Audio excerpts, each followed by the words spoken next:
मंचावर उपस्थित कुंडल ग्रामपंचायतीचे माननीय सरपंच, क्रांती अग्रणी व्याख्यानमाला सुरू करणारे आणि जीडी बापूंचा वारसा पुढे नेणारे लाड कुटुंबीय, ज्या संस्था गांधी एज्युकेशन इन्स्टिट्यूट सारख्या या व्याख्यानमालेशी निगडित आहेत, त्या सर्व संस्थांचे सभासद, पदाधिकारी, या सभेसाठी उपस्थित उजव्या बाजूला बसलेले पण उजव्या बाजूचे नसलेले पत्रकार मित्र, सभेसाठी उपस्थित कुंडलच्या बहिणींनो आणि भावांनो, माझा कुंडलचा योग थोडा उशिरा आला. मध्ये एकदा ठरलं होतं काही कारणाने माझ्याकडून मी येऊ शकलो नाही, पण मी निखिल वागळे साहेबांच्या सभेला तुम्ही जो प्रतिसाद दिला तो पाहिलेला होता आणि म्हणून मला कुंडलला येण्याची एक उत्सुकता होती. आज तो योग जुळून आला, त्याबद्दल मी अरुणदादा लाड आणि सर्व पदाधिकारी आणि व्याख्यानमालेचे संयोजक यांचा आभारी आहे.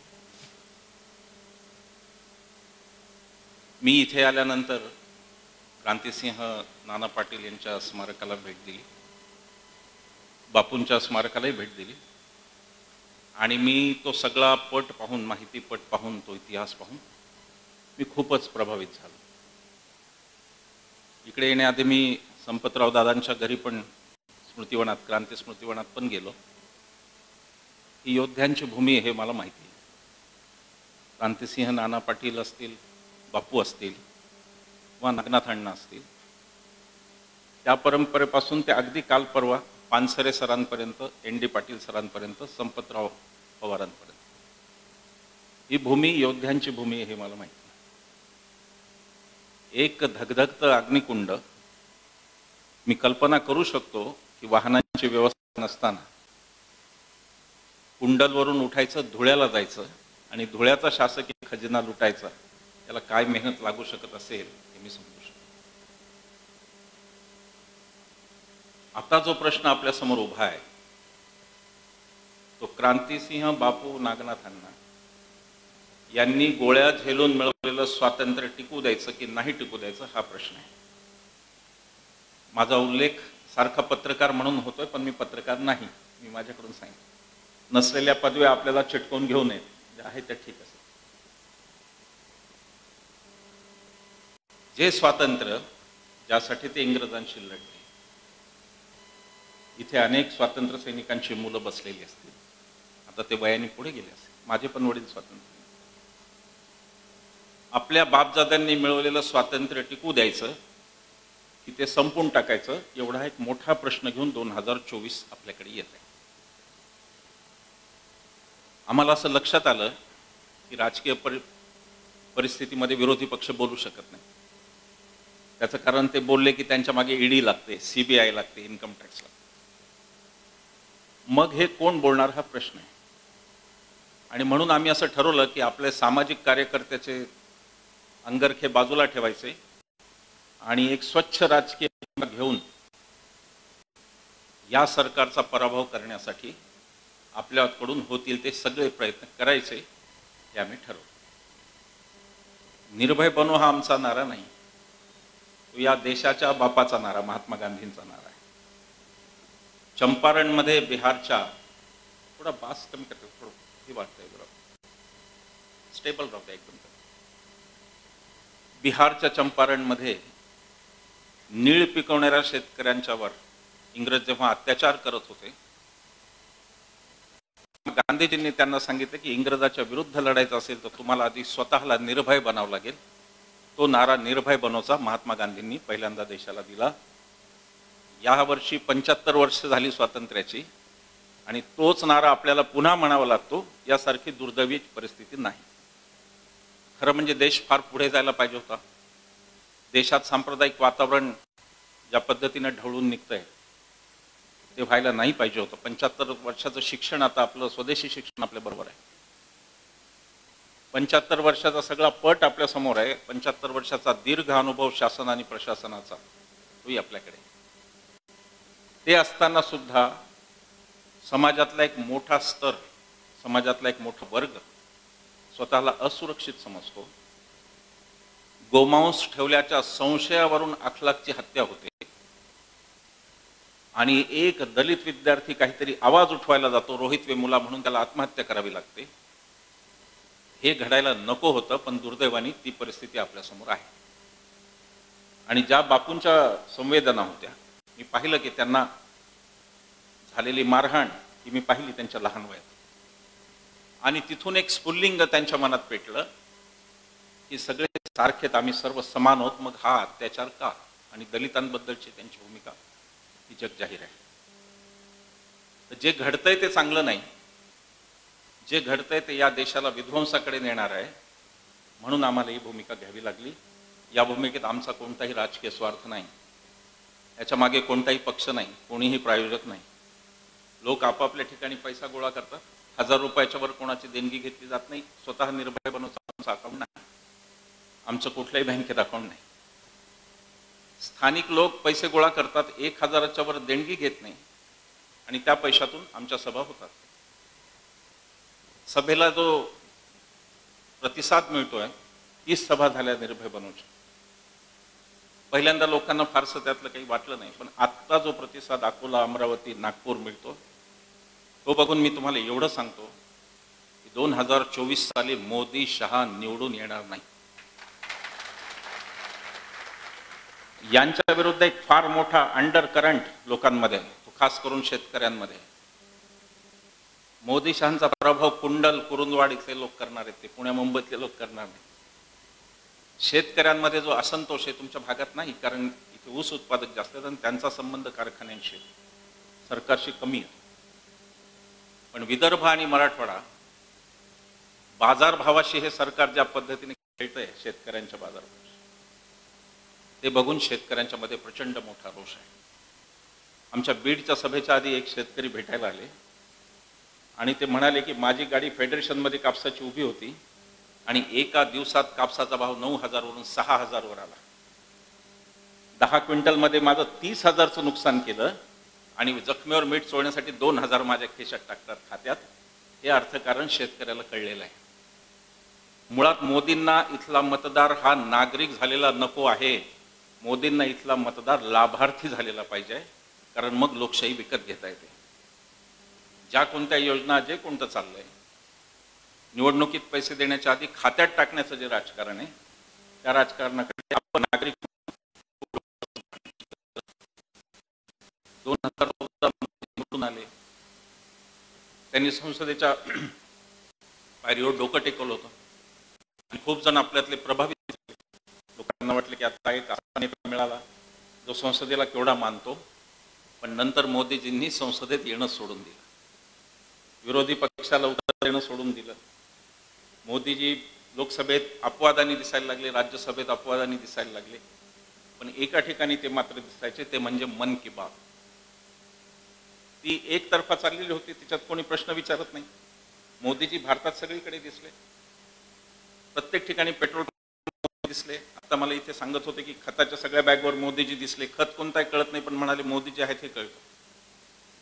विमानतळावर मोदीजी, बस स्टँडवर मोदीजी, सगळीकडे मोदीजी. फक्त एका ठिकाणी मोदीजी जात नाही, ते म्हणजे पत्रकार परिषदेच्या समोर. देशाचा पहिला पंतप्रधान ज्यांनी एकही पत्रकार परिषद घेतली नाही आणि एकाही पत्रकाराच्या एकाही प्रश्नाला उत्तर दिलं नाही, ही नोंद मोदीजीच्या नावावर. एक सिनेमातला हिरो त्यांनी बोलवला आणि फार उच्च कोटीचे दर्जेदार प्रश्न त्यांनी विचारले की आंबा तुम्ही मळून खाता का काय रस करून खाता, असे प्रश्न विचारले. तेव्हा एक भ्रमनिरास लोकांचा झालेला, तेही ठीक होतं, द्वेष करतच, त्याच्यात काही वाद नाही. पण त्याचबरोबर हिंदू धर्माचा त्रास सुद्धा RSS करतं, हे मला सांगितलं पाहिजे. हा प्रश्न मुस्लिम आणि ख्रिश्चनांचा नाही, ते बघून घेतील त्यांचं वेळ पडेल. हा प्रश्न माझा उदात्त आशाचा हिंदू धर्म राहणार का नाही, हा प्रश्न असा आहे की रामनवमीला तुम्ही सुंठ वडा खाणार का तुम्ही DJ लावणार, हा प्रश्न आहे. हिंदू धर्माचं जे विकृतीकरण यांनी राजकारणासाठी चालवलं, रामाचा यथेच्छ वापर केला, रामाचं नाव वापरूनच. माझाही राम आहे, मी पण हिंदू. मी नेहमी म्हणतो की भारतीय जनता पक्षाच्या अनेक नेत्यांपेक्षा मी चांगला हिंदू आहे. त्याचं कारण मी वेद आणि उपनिषद वाचलेला हिंदू आहे. ते तुम्ही वाचलेलं नाही. रामाचा वापर आणि आज महाराष्ट्रभर सगळ्या, मला खात्रीने सांगतो, मी कोणाशी बोललो नाही, पण कुंडलमध्ये पण डीजे वाजले असणार रामनवमीला, मी अगदी खात्रीने सांगतो. रामाचा जन्म, आपण मंदिरात जातो रामाच्या, आम्ही पण तुळशीबाग मधल्या मंदिरात जातो, सुंठवडा खातो आपण रामनवमीचा. हे डीजे कुठून आले? हा धिंगाणा कुठून आला?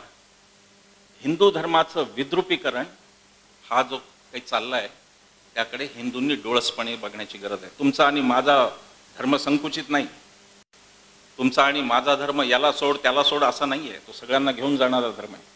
विष्णुमय जग वैष्णवांचा धर्म, भेदाभेद भ्रम अमंगळ, तुकोबा सांगून गेले. भेदाभेद आणि भ्रम अमंगळ आहे. पण ते भेदाभेद आज पसरवले जात आहेत. समाजात जाती जातीत भांडणं लावणी जात आहेत. त्यासाठी वेगवेगळ्या युक्त्या वापरल्या जात आहेत. कुठल्या ना कुठल्या कारणातून लोक लढत राहतील. हे गेल्या 10 वर्षाच्या राजवटीचे यांचं वैशिष्ट्य आहे. शेतकऱ्यांना आंदोलन केलं की म्हणलं गेलं की हे खलिस्तानी आहेत. या देशात आंदोलनांचा एवढा मोठा अपमान कधी नाही झाला. पण शेतकऱ्यांना खलिस्तानी म्हणलं गेलं. आरोप झाले की तुम्ही देशद्रोही आहात. आता तर खूपच आरोप होतात. मी आपल्याला सांगतो, काँग्रेस आणि राष्ट्रवादीवर इथे बसलेले अनेक नागरिक साक्ष आहेत. निखिल वागळे सर असो, मी असो, असीम असो, आम्ही काँग्रेस आणि राष्ट्रवादीवर प्रचंड टीका केली 2011 ते 14, कारण ते सत्तेत होते. पण तेव्हा कोणी त्यांचा प्रवक्ता आम्हाला म्हणाला नाही की पटत नसेल तर जा पाकिस्तानला, असा कोणी त्यांचा प्रवक्ता आम्हाला म्हणाला नाही. भारतीय जनता पक्षाच्या प्रवक्त्यांनी आम्हाला ते पण ऐकलं. का जाईन मी पाकिस्तानात? तुझ्यापेक्षा माझ्या बापाचा देश जास्त आहे, माझ्या बापाने रक्त सांडलंय. पण हे चालू आहे. देशद्रोही ठरवणं. तुम्ही आमच्या सोबत नाही म्हणजे देशाच्या विरोधात आहात. तुम्ही पंतप्रधानांच्या विरोधात म्हणजे देशाच्या विरोधात. देश बरोबर पंतप्रधान नाही, देशासाठी पंतप्रधान आहेत, पंतप्रधानांसाठी देश नसतो. आम्ही भारतीय लोक, आम्ही सार्वभौम आहोत पंतप्रधानांपेक्षा.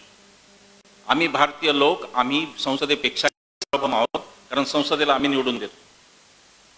डॉक्टर बाबासाहेब आंबेडकरांनी जी घटना आम्हाला दिली त्यामध्ये ती आम्ही भारतीय लोक, आम्ही ती स्वीकारली.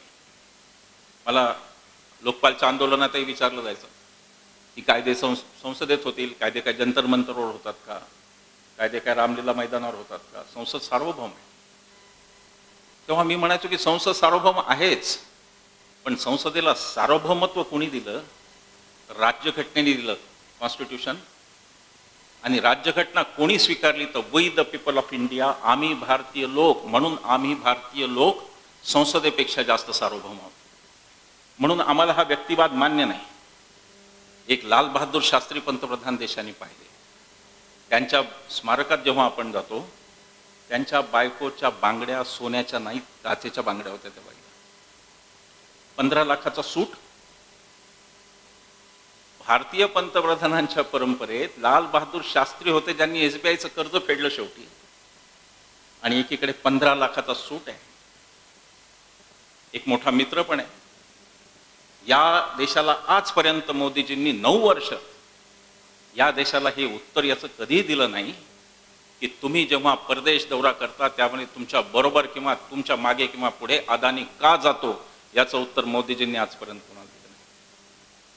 चित्र असं उभं करायचं की माझं काय, मैं तो झोला उठा के जाऊंगा. आपल्या इकडे लग्न झालेल्या माणसांवर खूपच जास्त विश्वास असतो, किंवा लग्न त्यांच्यावर विश्वास असतो. पण तुम्ही ज्या प्रकारे अर्थकारण या देशाचं चालवलं त्याच्यावरती बोलावं असं तुम्हाला वाटलं नाही. पेट्रोलचा आज भाव काय कुंडलमध्ये? मनमोहन सिंग गेले पंतप्रधान म्हणून तेव्हा तो 62 रुपये होता. आज तो 100 क्रॉस केली त्यांनी. गॅसचे दर किती वाढले? इथे गृहिणी बसलेल्या आहेत, महिला भगिनी आपल्या. गॅसचे दर किती वाढले सांगा. कोणती गोष्ट अशी की ज्याचा देशाला फायदा झाला? करोडो रुपयाचा टॅक्स गोळा करतात. विकाविकी चालूच आहे. नेहरूंनी जे केलं ते सगळं यांनी विकून टाकलं. नेहरूच्या संस्था विकल्या, कंपन्या विकल्या, सगळं विकून मोडून खाऊन परत भूक आहेच यांची. GST 18% वसूल करतात, इन्कम टॅक्स तुफान वसूल करतात, सगळं वसूल करतात. कंपन्याही विकतात, नवरत्न कंपनी हे ते सगळं विकलं. काही विकायचं नाही ठेवलं. BSNL विकली, सगळं विकलं. मुळात यांना खाजगीकरणच करायचंय पूर्ण, हे लक्षात घ्या. आज जे BSNLचे कर्मचारी होते ते सुरक्षित त्यांचा जॉब समजला जायचा, आता ते माहीत नाही. इथे बँकेतले अनेक लोक बसले असतील. राष्ट्रीयकृत बँकांचं काही खरं नाही, कधी कोणाची बँक काय करतील त्यांचा काही भरोसा नाही. एक रात्री टीव्हीवर येतील, मित्रो आज रात 12 के बाद, आपण ऐकलं नोटाबंदी तुम्ही केली, या देशातले हजारो लोक पायी चालता चालता आपल्या घरी पोहोचले. महाराष्ट्राचा मजूर बिहारमध्ये पोहोचला, नोटाबंदी नव्हे. आपला कोरोना काळात तुम्ही लॉकडाऊन केला, छोटी मुलगी मेली बिहारला जाताना, माणसं पायी चालत होती रस्त्यावर. ते तुम्ही जे जाहीर केलं ते तुमच्या हव्यासापोटी केलं की मी कसा हिरो आहे, मी कसं काहीतरी चमत्कारी, मी कसा जादूगार आहे. जादूगार जसा पोतडीतून काढतो. आपल्या शेजारच्या देशाच्या शेख हसीना, बांगलादेशच्या पंतप्रधान, त्या बाईंनी 3 दिवसाची सगळ्या देशाला मुदत दिली आणि मग लॉकडाऊन केलं. तुम्हाला टीव्हीवर येण्याची भयंकर हौस, मीच करतो हे सांगायचे हौस, सगळीकडे मीच आहे, माझ्याशिवाय देश नाही. त्यात तुम्ही हजारो भारतीयांची फरफट केली कोरोना काळात. कोरोना काळात गंगेत पेत वाहत होते उत्तर प्रदेशमध्ये, जिथे योगी बसलेले आहेत मुख्यमंत्री बनून. संन्यासी माणूस मुख्यमंत्री होतो आपल्या देशात. हिंदू धर्म अजब चाललाय आपला. सोने चांदे आम्हा मृत्तिके समान म्हणलेले तुकोबा आपल्या भूमीत झाले, आणि आज योगी इथे मुख्यमंत्री आहे. तुम्ही तेही केलं, लोकांना चालवलं, त्याचं श्रेय घेतलं. उत्तर प्रदेश मधले गंगेत प्रेत कशी वाहूनच गेली नाही तेही व्हॉट्सअपने ठसवलं. आणि महाराष्ट्रामध्ये मात्र उद्धव ठाकरे आणि राजेश टोपे यांनी जीवाची बाजी लावून महाराष्ट्रात कोरोना रोखला. त्यांच्यावर मात्र तुमचं टीका असते. पंतप्रधान म्हणून हे शोभत नाही. तुम्ही सगळ्या देशाचे पंतप्रधान असता, तुम्ही गुजरातचे पंतप्रधान नसता. सगळी कार्यालय मुंबईतून तिकडे न्यायची गुजरातला, उद्योग गुजरातला पळा. तुम्ही गुजरातचे मुख्यमंत्री नाही, तुम्ही भारताचे मुख्यमंत्री. पण ते चालू आहे सगळं. हे म्हणत असताना मला गुजरातबद्दल कोणताही आकस नाही हे मी स्पष्ट करू शकतो. कारण मला हे माहिती आहे की हे आज आले, काल आले. गुजरात तर आमच्या बापूंचा आणि सरदार पटेलांचा पहिला, मग यांचा. बापूंचा आणि पटेलांचा गुजरात कुठे चाललाय? 2014च्या निवडणुकीला एक घोषणा यांनी दिली होती, एक मॉडेल सांगितलं होतं, गुजरात मॉडेल. तेच विकून हे मोठे झाले. गुजरात मॉडेलचा दबदबा होता. गुजरात देशात नंबर 1 असं चित्र केलं. त्यावेळेला यांचे प्रवक्ते जेव्हा चॅनलवर यायचे तेव्हा आम्ही म्हणायचो की मॉडेल म्हणजे 2-3 उदाहरणं सांगा काय केलं. ते सांगायचे नदी कशी स्वच्छ. नदी स्वच्छ हे काही मॉडेल नाही. गुजरातचं शिक्षणाचं मॉडेल काय, गुजरातचं आरोग्याचं मॉडेल काय. मोदीजींचा गुजरात आरोग्यामध्ये देशात 4थ्या स्थानावर आहे. केरळ ज्याच्यावर टीका केली, कम्युनिस्टांचा देश, ख्रिश्चन झाले लोक आणि मुस्लिम झाले, तो केरळ यांच्या नाकावर टिचून नंबर 1 आहे. गुजरात 4थ्या नंबरवर आहे साक्षरतेत सुद्धा. आरोग्यामध्ये गुजरात देशात 12व्या स्थानावर आहे. गुजरात मॉडेल म्हटल्यावर गुजरात नंबर 1 पाहिजे. आणि त्याच्या पुढची धक्कादायक गोष्ट की गुजरातमध्ये दरवर्षी 22% मुली शाळा सोडतात. 22% मुली जिथे शाळा सोडतात त्याला मॉडेल म्हणणं सारखं दुसरं दुर्दैव काही नाही. लोकांनी ते ऐकलं, लोक त्या भ्रमात गुंतले. लोकांना वाटलं हे खरं सांगतात जे काही सांगतात. आणि त्या गुजरात मॉडेलच्या मागे जाऊन आपण देश कुठे नेला ते बघा. अर्थकारणाची गोष्ट तर खूप जाईल, बरीच जाईल. काही जेवढं बोलावं तेवढं कमी आहे. साध्या अगदी आम्ही काही सभांमधून सुद्धा सांगतो, काही थोड्या गोष्टी सांगतो. मला माहिती आकडे ऐकायला खूप कंटाळा येतो, सगळ्यांनाच येतो. डॉक्टर मनमोहन सिंगांनी ज्या दिवशी चार्ज सोडला पंतप्रधान पदाचा, त्या दिवशी भारतावर कर्ज होतं $461 बिलियन. आज भारतावरचं कर्ज $1669 बिलियन एवढं आहे. 4 पट कर्ज तुमच्या माझ्या डोक्यावरचं वाढलेलं आहे. ते अदानी नाही फेडणार आहे. ते मोदीजी झोला उठून निघून जाणार, अदानी नाही फेडणार. हे कर्ज $1669 बिलियन एवढं जे कर्ज आहे ते तुमच्या माझ्यावर आहे. हे यांच्या 9 वर्षात यांनी आणलं. अर्थकारणाची दिशा कुठे चालली बघा. आनंदी राष्ट्राचा एक निर्देशांक असतो, हॅपीनेस इंडेक्स म्हणतात. तुमच्या देशात किती नागरिक आनंदी आहेत. मनमोहन सिंगांच्या काळात भारत 111व्या स्थानावर होता, आता तो 126व्या स्थानावर आहे. पाकिस्तान सुद्धा आपल्या पुढे आहे. या देशातले नागरिक आनंदी आहेत का? ग्लोबल हंगर इंडेक्स असतो. भूक मूलभूत प्रश्न आहे माणसाचा. भूक प्रत्येकाला लागते. भुकेच्या प्रश्नात भारत 55व्या स्थानावर होता जेव्हा मनमोहन सिंगांनी सोडलं. आज भारत त्यात 107व्या स्थानापर्यंत घसरला आहे. कुठल्या कारणासाठी मोदी अर्थकारण चांगलं म्हणायचं, त्याची 2 कारणं कोणीतरी सांगावीत. मी त्याच्याशी चर्चेला तयार आहे. सगळीकडे फक्त भ्रम पसरवायचा, वेगवेगळ्या योजना काढायच्या, त्याला नावं द्यायची वेगवेगळी, पण आत काय होतं ते पाहायचं नाही. सगळ्या योजना अमृत तमुक योजना. परवा एक लेख मी वाचला, त्याच्यात लेखकांनी फार चांगलं म्हणलं होतं की मोदींना नेमकं व्हायचंय काय. त्यांनी म्हणलं की मोदींना शककर्ता व्हायचंय. म्हणजे हे शक माझ्यापासूनच सुरू होतं. हे शालिवाहन किंवा शिवाजी महाराजांना आपण शककर्ते म्हणतो, मोदीजींना ते व्हायचं की हा भारत माझ्याचपासून सुरू होतो. जुना भारत काही नव्हता, मग जुनं संसद भवन तसंच राहू द्यायचं, नवं आपल्या नावाचं उभं राहायचं. शहरांची नावं बदलण्याचा कार्यक्रम चालू आहे. नावं धडाधड बदलतात. इंडियाचंही नाव मध्ये हालचाली चाललं. त्यांना तो वारसाच माहीत नाही बिचाऱ्यांना. हे स्वातंत्र्य लढत नव्हते, कधीच कुठे नव्हते, त्यामुळे त्यांना काहीच माहीत नाही. इंडिया नावावर पहिला अधिकार मोहम्मद अली जिनानी सांगितला होता, कारण ब्रिटिश इंडियाची सगळी जायदाद, सगळी संपत्ती, सगळा वारसा हा इंडिया नावाशी जोडलेला होता. म्हणून मोहम्मद अली जिनानी ते नाव पहिलं मागितलं होतं. आपल्या नेत्यांनी शर्थीचे प्रयत्न करून आपल्याकडे इंडिया नाव राखलं. याची यांना कल्पनाच नव्हती. त्यांना इतिहासच माहीत नाही. तो शाखेवरचा कुजबुजवाला माहिती आहे इतिहास, बाकी इतिहास तर काही माहीत नसतो. शाखेवर काही इतिहास खरा सांगत नाही, तिथे कुजबुज चालते मोहीम. हा असा आहे, त्यांनी तसा आहे. त्याच्यावर मी थोडा वेळ बोलणार आहे नंतर. मग पाकिस्तानातून कोणीतरी ट्विट केलं की जर भारत इंडिया नाव सोडणार असेल तर पाकिस्तानने त्यावर दावा सांगितला पाहिजे. त्याच्यानंतर यांच्या लक्षात आलं की आपली काय चूक झाली. नाही तर हे संसदेत सिद्ध झाले होते इंडियाचं भारत करायचं.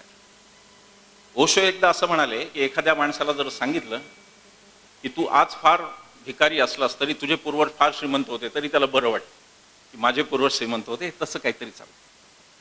नेत्यांना आपल्याकडे ओढत राहायचं. आपल्या गावात असतं, आपलं पोरगं काही धड नाही निघालं आणि भावकीच्या पोराने मेरिटमध्ये आलं तर आपण म्हणतो आमच्या भावकीतलाच आहे. तो नापास झाला तर म्हणत नाही आपण. तसं सरदार ओढायचे, बोस ओढायचे, सगळे ओढायचे. त्याच्यावर मी येणार आहे. सगळे उधार की जिंदगी. भ्रष्टाचार, अर्थकारणाचा विषय बोललो, जास्त नाही बोललो. फक्त एक गोष्ट सांगायची राहिली महत्वाची आहे. अदानीची संपत्ती 2016 साली $5 बिलियन होती. ती आता $65 बिलियन एवढी आहे. एवढा आकडा खूप झाला, जास्त काय सांगायची गरज. इथे हा शेका पक्षाचा, कम्युनिस्टांचा बालेकिल्ला आहे. आम्ही सगळे जागतिकीकरणाच्या विरोधात लढलो. मी लहान होतो, मी काही फार मोठा नव्हतो, 22-25 वर्षाचा, पण कळत होतं. ही सगळी मंडळी लढलेली आहेत. पानसरे अण्णा लढलेत, एनडी सर लढले, सगळे लढलेत. जागतिकीकरणाच्या विरुद्ध आपण लढलो. आता जागतिकीकरण, खाजगीकरण गेलं. आता भारतीय अर्थव्यवस्थेचं अदानीकरण सुरू आहे. 2-4 उद्योगपती पण नाहीत. काँग्रेसवर खूप वेळा भांडवलशाहीचे आरोप झाले, पण निदान सगळेच उद्योगपती बरे चालले होते. आता फक्त देशात अदानी चांगला चालतो. अदानीच्या संपत्तीचं विवरण कधीतरी पुन्हा देऊ, आज फार डिटेल त्यात जात नाही. दुसरा मुद्दा भ्रष्टाचाराचा. अर्थकारणाची वाट लावली, भ्रष्टाचार नाही असं सांगतात. त्यांच्या ते मेजर घोटाळे झाले तेवढे सांगून पुढे जाऊ. नोटाबंदी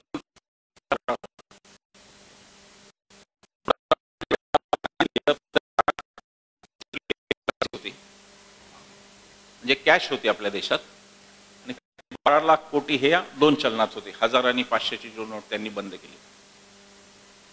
आपल्याला असं सांगितलं गेलं की आता काळा पैसा संपणार, श्रीमंत लोकांचे काय हाल होणार पहा. आता काही खरं नाही कोणाचं. सांगितलं त्यांनी रात्री 8 वाजता टीव्हीवर येऊन. मला सांगावं, कुंडल नाही, सांगली जिल्हा नाही, महाराष्ट्रामध्ये नाही, देशामध्ये एका तरी श्रीमंत माणसांनी पैसे बुडाले म्हणून आत्महत्या केली का मला सांगा. शेतकऱ्यांच्या आमच्या लाखो आत्महत्या रोज आम्ही वाचतो आणि संवेदना नसल्यासारखे पुढे निघून जातो. तसं काही शेतकरी मरायलाच ठेवलाय आमचा. अशा रीतीने आम्ही असंवेदनशील होऊन आम्ही पुढे जातो न त्याच्यावर काही उपाययोजना करायला वेळ आहे कोणाला. परवा शिंदे आणि फडणवीसांनी एक समिती बसवली बियरची विक्री कशी वाढेल हे पाहण्यासाठी. पण त्या शिंदे फडणवीसांनी महाराष्ट्रातल्या शेतकऱ्याच्या आत्महत्या कशा थांबतील याच्यासाठी समिती आजपर्यंत बसवलेली नाही. त्यांना त्याची गरज वाटत नाही. त्यांना हे माहिती आहे की मतं कुठून येणार आहेत. त्यांना काही गरज नाही शेतकऱ्यांची. हे जे सगळं अर्थकारण आणि हा जो भ्रष्टाचार, नोटाबंदीमध्ये सगळ्या श्रीमंतांच्या नोटा व्हाईट केल्या गेल्या, त्याच्यासाठी 20% कमिशन कोणत्या राजकीय पक्षांनी घेतलं आणि त्याच्यानंतर त्यांची सगळ्या शहरांमध्ये मोठमोठी कार्यालय आणि संपत्ती कशी झाली ती मी काही नाव घेऊन सांगायची गरज नाही. आपलं एकाही श्रीमंतांनी आत्महत्या नाही केली. नोटाबंदी अपघात नव्हता, नोटाबंदी चूकही नव्हती. 20% कमिशनसाठी केलेला नोटाबंदी हा गैरप्रकार होता हे मी इथे सांगतो. दुसरा PM केअर फंड. आधी आपला पंतप्रधान राहत निधी होता, तो RTIच्या कक्षेत होता. आपण विचारू शकायचो माहिती. RTIने आपल्याला एक सामर्थ्य दिलं. आपल्या देशात नागरिक स्वतःला समर्थ समजत नाहीत, पण आपण फार समर्थ आहोत हे लक्षात घ्या. नागरिकांनी इतका सशक्त कोणी नाही. विश्वंभर चौधरी RTI मध्ये मोदींचे IT रिटर्न मागू शकतो इन्कम टॅक्सचे. मोदी नाहीत मागू शकत माझे, त्यांना व्यवस्थितून घ्यावे लागतात. आपण भारतीय लोक आपण जास्त सक्षम आहोत, जास्त पॉवरफुल आहोत. अंततः या लोकशाहीचे मालक आपण आहोत. आपण मोदींना निवडून देतो, इतर कोणत्या पक्षाला देतो, त्याचा अर्थ आपण 7/12 आपल्या जमिनीचा त्यांच्या नावे करत नाही. आपण ते भाडेपट्ट्याने त्यांना देतो की 5 वर्ष तुम्हाला भाड्याने दिलाय. हा जो मालक इथे बसला याला जर वाटलं की भाडेकरू ठीक नाही तर 5 वर्षांनी तो भाडेकरू बदलतो. यापेक्षा तुमचं वेगळं काही स्थान नाही. Prime minister is the first among all असं म्हणतात. तुमचा कोणताही विशेष अधिकार नाही. तुम्ही राजे रजवाडे नाही. तुम्ही सत्तेचं अमरत्व घेऊन आलेला नाही. या देशाचा जो मालक भारतीय लोक हा आहे, त्याला वाटलं तर तो तुम्हाला कधी बदलेल. पण त्याला अकाउंटेबिलिटी नाही, त्याला उत्तरदायी नाहीत मोदी. PM केअर फंड RTIच्या बाहेर आहे. त्याचे ट्रस्टी कोण आहेत आपल्याला माहिती नाही. या PM केअर फंडातून 2,919 कोटी रुपये याच्यात जमा झाले आणि 60% या फंडात जे पैसे आले ते पुन्हा गव्हर्नमेंटच्या कंपन्यांना द्यायला लावले. अदानीला PM केअर फंड लागू नाही का? अंबानीला लागू नाही का? तो गव्हर्नमेंटच्या कंपन्यांना लागू. म्हणजे गव्हर्नमेंटच्या कंपन्या, शासनाच्या कंपन्या खचवायच्या, त्यांचे पैसे स्वतःकडे वळवायचे हा उद्योग. इलेक्टोरल बॉन्ड्स म्हणजे 20,000 रक्कम पूर्वी होतं ते की आपण काही कोणाला दिली तर सांगायची गरज नाही. आता इलेक्टोरल बॉन्ड मध्ये दिलेली कोणतीही रक्कम कोणालाही सांगायची गरज नाही. ती राजकीय पक्षांना 57% देणग्या एकाच पक्षाला मिळाल्या, भारतीय जनता पक्ष. बाकी या देशातले जे शेकडो पक्ष आहेत त्यांना सगळ्यांना मिळून 43% देणग्या मिळाल्या. इलेक्टोरल फंड म्हणजे बॉन्ड म्हणजे उद्योगपतींनी पैसे द्यायचे, त्याचा हिशेब ते देणं लागत नाहीत. निर्लज्जपणाचा एवढा कळस केला की सुप्रीम कोर्ट समोर, सर्वोच्च न्यायालयासमोर केंद्र सरकारने ॲफिडेव्हिट दिलंय की लोकांना हे कळून घेण्याचा अधिकार नाही की उमेदवार पैसे कुठून आणतो. तुम्ही जो उमेदवार निवडून देता त्यांनी पैसे कुठून आणले हे जाणून घेण्याचा तुम्हाला अधिकार नाही. आणि वर मोदी म्हणणार की मी तर भ्रष्टाचाराचा विरोध ना खाऊंगा ना खाणे दूंगा असं ते म्हणले होते. 70,000 करोडचा सिंचन घोटाळा झाला मोदीजी म्हणले आणि चौथ्या दिवशी आम्हाला अजितदादा मंत्रिमंडळात दिसले. अनेक उदाहरणे. शेजारचे हसन मुश्रीफ आहेत कोल्हापूरचे तुमच्या, त्यांच्यावर ED लागली होती, त्यांनाही मिळाली क्लीन चिट, मंत्री झाले. मोदीजींची खरी घोषणा वेगळी होती. तुम्ही अर्धवट ऐकली. तुम्ही काय ऐकलं? न खाऊंगा न खाणे दूंगा. पुढची घोषणा मोदीजी मनातल्या मनात म्हणली होती आणि ती घोषणा अशी होती की न खाऊंगा न खाणे दूंगा, खाने वाले हर एक को भाजपा में लाऊंगा. ही पुढची घोषणा होती. 21 नेते आहेत महाराष्ट्रात ज्यांच्यावर EDनी नोटीस देऊन काहीतरी कारवाई सुरू. 21 नेते आहेत. पण ते भारतीय जनता पक्षात किंवा शिंदे गटात गेल्यानंतर त्यांच्यावरची कारवाई थांबली. 9 ऑगस्टला ऑगस्ट क्रांती दिनी आम्ही नोटीस दिली होती आंदोलनाची की EDच्या कार्यालयासमोर आम्ही आंदोलन करणार. आमचा विरोध भ्रष्ट नेत्यांना नोटीस देण्याला नाही, सगळ्या भ्रष्टाचाऱ्यांना शिक्षा झाली पाहिजे असं आमचं मत आहे आंदोलन म्हणून. आमचा विरोध निवडकपणा करण्याला आहे. आम्ही त्या 21 नेत्यांचे फोटो हातात घेऊन जाणार होतो ईडीच्या कार्यालयासमोर आणि ईडीला म्हणणार होतो, ईडी आप भी निर्भय बनो, सबके ऊपर कारवाई करो, हे आम्ही सांगणार होतो. आम्हाला कारण सांगितलं गेलं की दक्षिण मुंबईमध्ये 144 कलम लागू आहे, तिथे जाता नाही येणार. या देशात आंदोलनांचे अधिकार काढून घेतल्यात जमा आहे. RTI ॲक्टिव्हिस्ट तिथे चांगले असतील, RTI मध्ये माहिती दिली जात नाही आणि नंतर त्या माहितीवर काही बोलता येत नाही. मी RTI मध्ये नितीन गडकरींच्या मंत्रालयाला प्रश्न विचारला होता की जी बेसुमार झाडं हे तोडतात हायवेसाठी, ते लावण्याची जिम्मेदारी तुमची नाही का? मला तिकडून उत्तर आलं की तोडतो आम्ही, पण लावण्याची जिम्मेदारी राज्यांची. कोणतं आहे? काय चाललं? कुठे चालला हा विकास? त्या विकासाचं दिसतंय? उत्तरांचलमध्ये बोगदा पडला, नशीब साहेबांनी तिथे पण फोटो नाही काढला स्वतःचा. नशीब देशाचं चांगलं आहे, पण नाही झालं, नाही तर फार टोकाला गेलाय. आज UGC निकाल की आज युनिव्हर्सिटी ग्रँट्स कमिशन, देशातली सगळ्यात मोठी शैक्षणिक संस्था, तिने काल फतवा काढलाय की प्रत्येकाने शाळा आणि कॉलेजमध्ये एक सेल्फी पॉइंट करायचा आणि तिथे मोदींचा फोटो लावायचा. इतकी वाईट अवस्था या देशावर. यंत्रणा काय विकल्या गेल्यात बघा. निवडणूक आयोग, पंतप्रधान म्हणाले होते बंगालच्या निवडणुकीत की बजरंग बलीचं नाव घ्या आणि मत द्या. याच कारणासाठी बाळासाहेब ठाकरेंवर 6 वर्ष बंदी आली होती. धार्मिक प्रचार केला आणि 6 वर्ष बाळासाहेबांना मतदानाचा सुद्धा अधिकार काढला होता. पण निवडणूक आयोग अस्तित्वात नसल्यामुळे मोदीजींवर कोणती कारवाई झाली नाही. या देशाच्या विरोधी पक्षाचा नेता, त्यांची एक विकृत घोषणा होती, काँग्रेस मुक्त भारत घोषणा होती त्यांची. मोदीजींना माहिती का नाही मला माहित नाही इतिहास, पण या देशात पंडित नेहरू, इंदिरा गांधी, राजीव गांधी सगळ्यांकडे 5वी बहुमत होतं. राजीव गांधींकडे तर 415 खासदार होते, कधीच तेवढं बहुमत कोणावर. पण तरीही त्यांनी जनता दल मुक्त भारत, भारतीय जनता पक्ष मुक्त भारत अशा घोषणा दिल्या नव्हत्या, कारण त्यांच्या मनातील लोकशाही जागी होती की विरोधी पक्ष हवा असतो लोकशाहीमध्ये. आमच्या देशातली सुशिक्षित माणसं कुठेतरी युरोपच्या देशाचं फॉरवर्ड करतात की त्या देशात विरोधी पक्षातून कोणी निवडून नाही आलं म्हणून सत्ताधारी पक्षांनी काही लोकांना राजीनामे देऊन त्यांना निवडून आलं, हे ते व्हॉट्सअपवर कळवतात. पण आपल्या देशातल्या लोकशाहीचं काय चाललंय हे त्यांना माहिती नाही.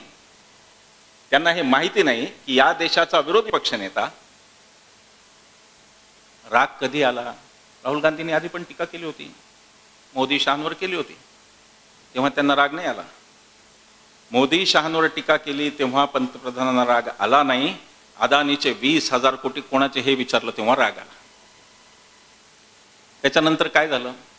त्याच्यानंतर एक जुना पिटिशनर काढला, झोपेतून उठवला. सुरत न्यायालयाने बरोबर 2 वर्षाची शिक्षा दिली. 2 वर्षापेक्षा 1 दिवस कमी दिला असतं तर पद गेलं नसतं राहुल गांधींचं. त्याच्यावर गुजरात हायकोर्टने मोहर लावून टाकली आणि ओम बिर्लांनी इतक्या तत्परतेने राहुल गांधींची खासदारकी पण काढली, बंगल्यातून पण त्यांना काढली. या देशात एकमेकांचा विरोध होता. या देशातले राजकीय पक्ष एकमेकांचे विरोधक जरूर होते, पण ते शत्रू कधी नव्हते. ती राजकीय अवस्था मोदींनी आणली. हा इतिहास मोदींच्या नावे लिहिला जाईल की या देशात विरोधी पक्षाशी खुन्नस, विरोधी पक्षाशी शत्रुत्व हे जर का कोणत्या पंतप्रधानांनी केलं तर ते मोदींनी केलं असं लिहिलं जाईल. त्यांची खासदारकी काढून घेतली, ते कोर्टातून आले ती गोष्ट वेगळी.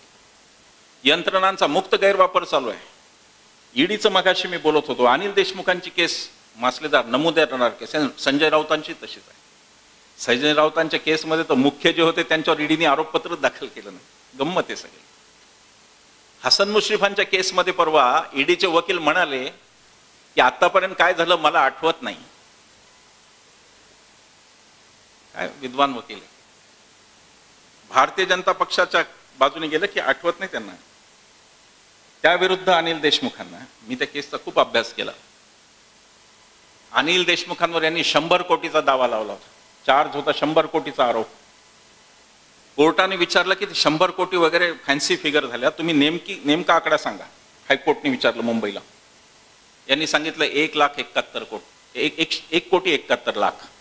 आरोप 100 कोटीचा आणि कोर्टात म्हणतात 1,71,00,000 रुपये.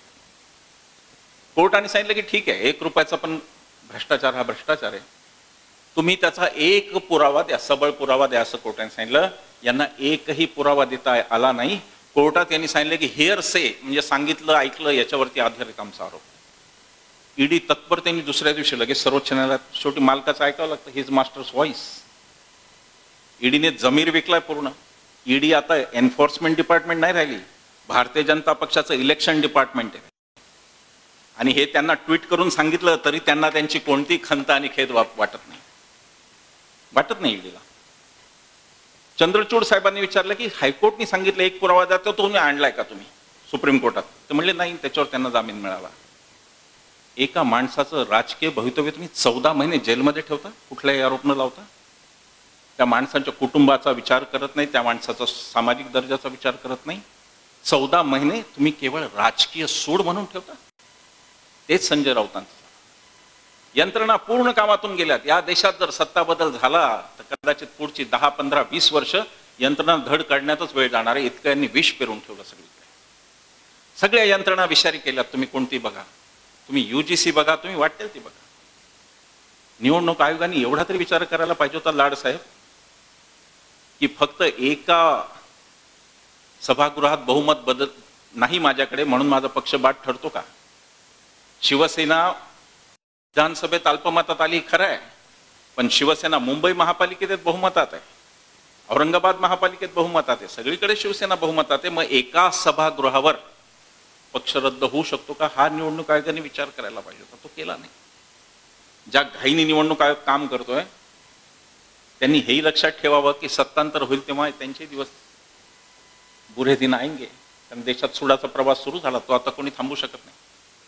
आम्ही काही उद्या काँग्रेसवाल्यांना उपदेश करणार नाही की तुम्ही आता नीतिमान वागा. हे जसे वागले त्याला ते उत्तर देतील. आणि ते विनोबा भावेंची संस्था वाराणसीची बुलडोझर लावून पाडली. सुप्रीम कोर्ट समोर अफिडेव्हिट दिलं होतं मेहतांनी, तुषार मेहतांनी, की त्या संस्थेला धक्का देणार नाही. रात्रीतून बुलडोझर लावून विनोबांची संस्था त्यांनी पाडली. या देशात काँग्रेसनी हे सुडाचं राजकारण केलं नाही म्हणून इथपर्यंत आले. मला परवा व्याख्यानानंतर कॉलेजच्या मुलाने एका प्रश्न विचारला की नेहरूंच्या काही चुका झाल्याच नाही का काय? म्हणलं झाली. सगळ्यात मोठी एक चूक नेहरूंची झाली की सरदार पटेलांनी RSS वर गांधीजींच्या हत्येनंतर बंदी आणली होती, ती नेहरूंनी उठवली. ही नेहरूंच्या आयुष्यातली सगळ्यात मोठी चूक होती. नेहरू म्हणाले की मला देश स्वतंत्र झाल्यावर कोणत्या संघटनेवर बंदी घालावी वाटत नाही. हे सगळे लोक अभ्यासू लोक होते, हे सगळे बॅरिस्टर होते. गांधीजी बॅरिस्टर होते, पटेल बॅरिस्टर होते, बाबासाहेबांच्या तर पदव्याच मोजता येत नाही. नेहरू बॅरिस्टर होते. आणि या सगळ्यांच्या हे पण आहे. या माणसांनी काही एक विचार करून देशाची जी आखणी केली त्या मूलभूत आखणीला मोदी धक्का लावतायत. हे आमचा तुमच्याशी विरोधाचा मुद्दा हा आहे. बाकी माझं, निखिल वागळे सरांचं, असीम सरोदेंचं मोदी शहांच्या धुऱ्याला धुरा आमचा नाही.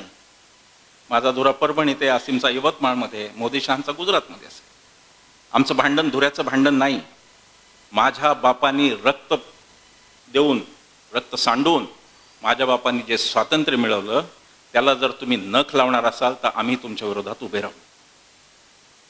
राज्यघटना जी बाबासाहेबांनी दिली, हिंदू समाजामध्ये असं वाटतं लोकांना की बाबासाहेबांनी फक्त दलितांचा उद्धार केला, तसं नाहीये.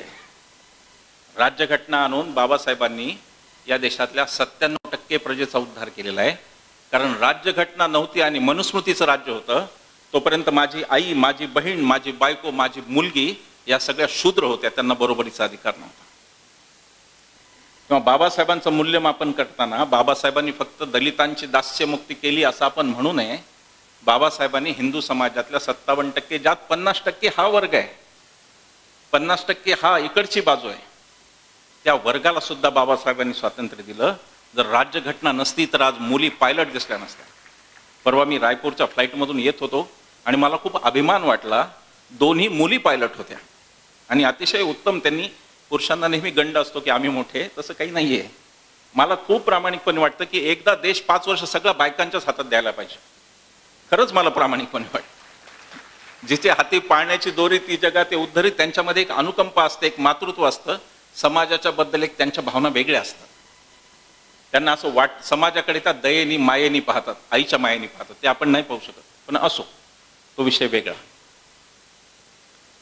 ती जी घटना आम्हाला बाबासाहेबांनी दिली, परवा फडणवीस म्हणाले की घटना कोणाच्या बापाची हिंमत नाही बदलायची. फडणवीसांना माहीत नसतं दिल्लीत काय काय चाललंय, त्यांना काय सांगत नाहीत श्रेष्ठी फार. त्यांना ट्विटरवरून सांगतात आता उपमुख्यमंत्री व्हा, आता अमुक व्हा, त्यांना ट्विटरवरून कळतं ते. पण या देशाची राज्यघटना बदलायचा तुम्ही प्रयत्न जरी केला तरी त्या प्रत्येक पायरीवर आम्ही उभे राहू जिथून तुम्हाला जायचं आहे. तुम्हाला पुन्हा आम्ही मनुस्मृतीचं राज्य आणू देणार नाही. ती फार प्रयत्नपूर्वक आम्ही या देशातून घालवली. तिचं विधिवत दहन बाबासाहेबांनी केलं. ती आम्ही तुम्हाला पुन्हा आणू देणार नाही. हा सगळा भांडणाचा मुद्दा आहे. नाही तर काही गरज नव्हती मोहीम चालवण्याची आम्हाला. आमचं बरं चाललंय, कुटुंब आहे, सगळं आहे. हे रात्री बेरात्री सगळीकडे फिरणं, लोकांना त्रास देणं, लोकांनाही निधी गोळा करावा लागतो, लोकांनाही त्रास होतो. हे एवढ्याचसाठी आहे की हे स्वातंत्र्य, ही लोकशाही आणि ही राज्यघटना आपल्याला काही झालं तरी तिला हानी पोहोचू द्यायची नाही, म्हणून आपण रस्त्यावर होतो. नाही तर आम्हाला काही निवडणुका लढवायच्या नाहीत. कोणालाही आम्हाला निवडणुका लढवायच्या नाही. आमची ती कुवतच नाही. निवडून येऊ शकत नाही, आम्हाला माहिती आहे. आपली आपली मर्यादा माहिती असली पाहिजे. भाषण ऐकतील लोक, पण निवडून देताना म्हणतील नाही नाही तेच बरोबर आहे. आपण पाहिलं 19ला. मुद्दा एवढाच आहे, ही मोहीम एक विकृत राजकारण थांबवण्यासाठी आहे. ही मोहीम सत्ता लालसा जी अरुणाचल प्रदेश पासून महाराष्ट्रापर्यंत दिसली. मी जेव्हा जेव्हा कराडला जाईल, यशवंतराव चव्हाण साहेबांच्या समाधीसमोर मी जेव्हा जेव्हा जाईल, तेव्हा तेव्हा मला हे माझ्या मनात खात असेल की माझा महाराष्ट्र, दिल्लीचेही तख्त पडतो महाराष्ट्र माझा, हा महाराष्ट्र आता गुवाहाटी आणि सुरत आणि 50 खोके वगैरेवरून ओळखला जातो. याच्याबद्दल मला तिथे लाज वाटेल स्वतःची. या महाराष्ट्राची राजकीय अवनती एवढी कधीही झालं ना, आपण कोणी पाहिला नाही महाराष्ट्र एवढा. या थराला गेलेला महाराष्ट्र आपण कोणी पाहिला नाही की उघडपणे बोललं जातं की हे खोके सरकार आहे. इतकी अमूल्य इतकं आपण कधी पाहिलं. आमचा लढा त्यासाठी आहे. या महाराष्ट्राचा जो इतिहास चव्हाण साहेबांपासून, यशवंतराव चव्हाण साहेब, शंकरराव चव्हाण, वसंतदादा, कोणाकोणाचे नाव, सगळेच अगदी बाबांच्या पर्यंत जी परंपरा या महाराष्ट्र देशणूची होती, तिथे तुम्ही ती संपवताय, हा आमचा विरोध आहे. वारीमध्ये पंढरपूरच्या, आळंदीच्या आणि तुकोबांच्या आणि माऊलींच्या वारीमध्ये तुम्ही धारकरी घुसवता, त्याला आमचा विरोध आहे. हे कोणतं वातावरण तुम्ही तयार करता देशात? धारकरी कशाला पाहिजेत? शेकडो वर्षाची परंपरा आहे, आमची वारी चाललेली आहे. धारकरी कुठून आले? गावागावात, मी पण गावातला आहे, खेड्यातला आहे. मी तुमच्या कुंडलपेक्षाही माझं गाव लहान आहे मराठवाड्यात. गावागावात आमची माणसं समोरासमोर भेटल्यावर म्हणायची राम राम. त्याचा जय श्रीराम कोणी केला? कोणी तो राम रंगवला, जो रामनवमीला अतिशय क्रोधायमान, अतिशय रागीट होऊन कोणावर तरी बाण उचलतो, कोणी तो राम रंगवला? आमचा तो राम नाही. आमचा राम 24 तास युद्ध करत नाही, ते रावणाशी केलं, संपलं. त्याचंही वैर संपलं. रावणाला राम म्हणाले तुला मुक्ती दिली मी, जा, वैर संपलं तुझ्याशी. त्यालाही मुक्ती देणारा राम आहे आमचा, दयाळू राम आहे आमचा. तो या देशातले विशिष्ट नागरिक मारून टाका असं म्हणणारा राम नाही आमचा. आमचा राम कुटुंब, वामांगी उभ्या, बायकोला शेजारी घेऊन जायचं असतं सगळीकडे, बायकोला आपल्यासोबत ठेवायचं असतं. आमचा राम आहे. ही सीतामाई पण आहेत, लक्ष्मण पण आहे, हनुमानजी पण आहे. त्याला तेवढा रागीट बाण ताणून धरलेला श्रीराम. सुहास्यवदनी आमचा राम, हसत असतो आमचा राम. त्याला हे कोणी केलं? आमचा श्रीकृष्ण माखन चोर. तो काही मागत नाही की मला डीजे लावा जन्माष्टमीला. कोणी डीजे लावले? हा उन्माद कोण करताय? पाडवा आपल्या कृषी संस्कृतीतला सण आहे. मला पाडवा म्हटलं की पिसोळा आठवतो. अनेक गोष्टी मला आठवतात. ती एक चटणी पण आपण पाडव्याला खातो, मोहर आलेला असतो. मला वाटतं मी विसरतोय ते.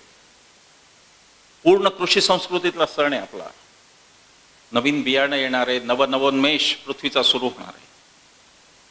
त्या बियाण्यांचा सण आहे पाडवा, त्याच्या ह्यांनी शोभायात्रा काढल्या. फेटे बांधून मोटारसायकलवर बसून हिंदू धर्माची काय शोभा काढताय तुम्ही? आमचा हिंदू धर्म हा नाही, हा आमचा हिंदू धर्म नाही. आता हे मी इथे येऊन काय, मला प्रश्न पडला, निर्भय बनो कुंडलला जाऊन काय सांगावं? कुंडल आपल्या आधीच निर्भय झालंय. इथे बापूजी पण होते आणि नागनाथ अण्णा शेजारी होते, क्रांतिसिंह होता. मी कुंडलमध्ये येऊन निर्भय बनो सांगणं म्हणजे मला एक ज्ञानेश्वरीतली ओवी आठवली की सूर्याचे घरी प्रकाशू काय वाती करी. सूर्याच्या घरात काय वातीने प्रकाश करावा का? मला इथं दुसरा विषय बोलायला आवडला असता, म्हणजे देशात चाललंय त्यानी आम्ही सगळे अस्वस्थ आहोत.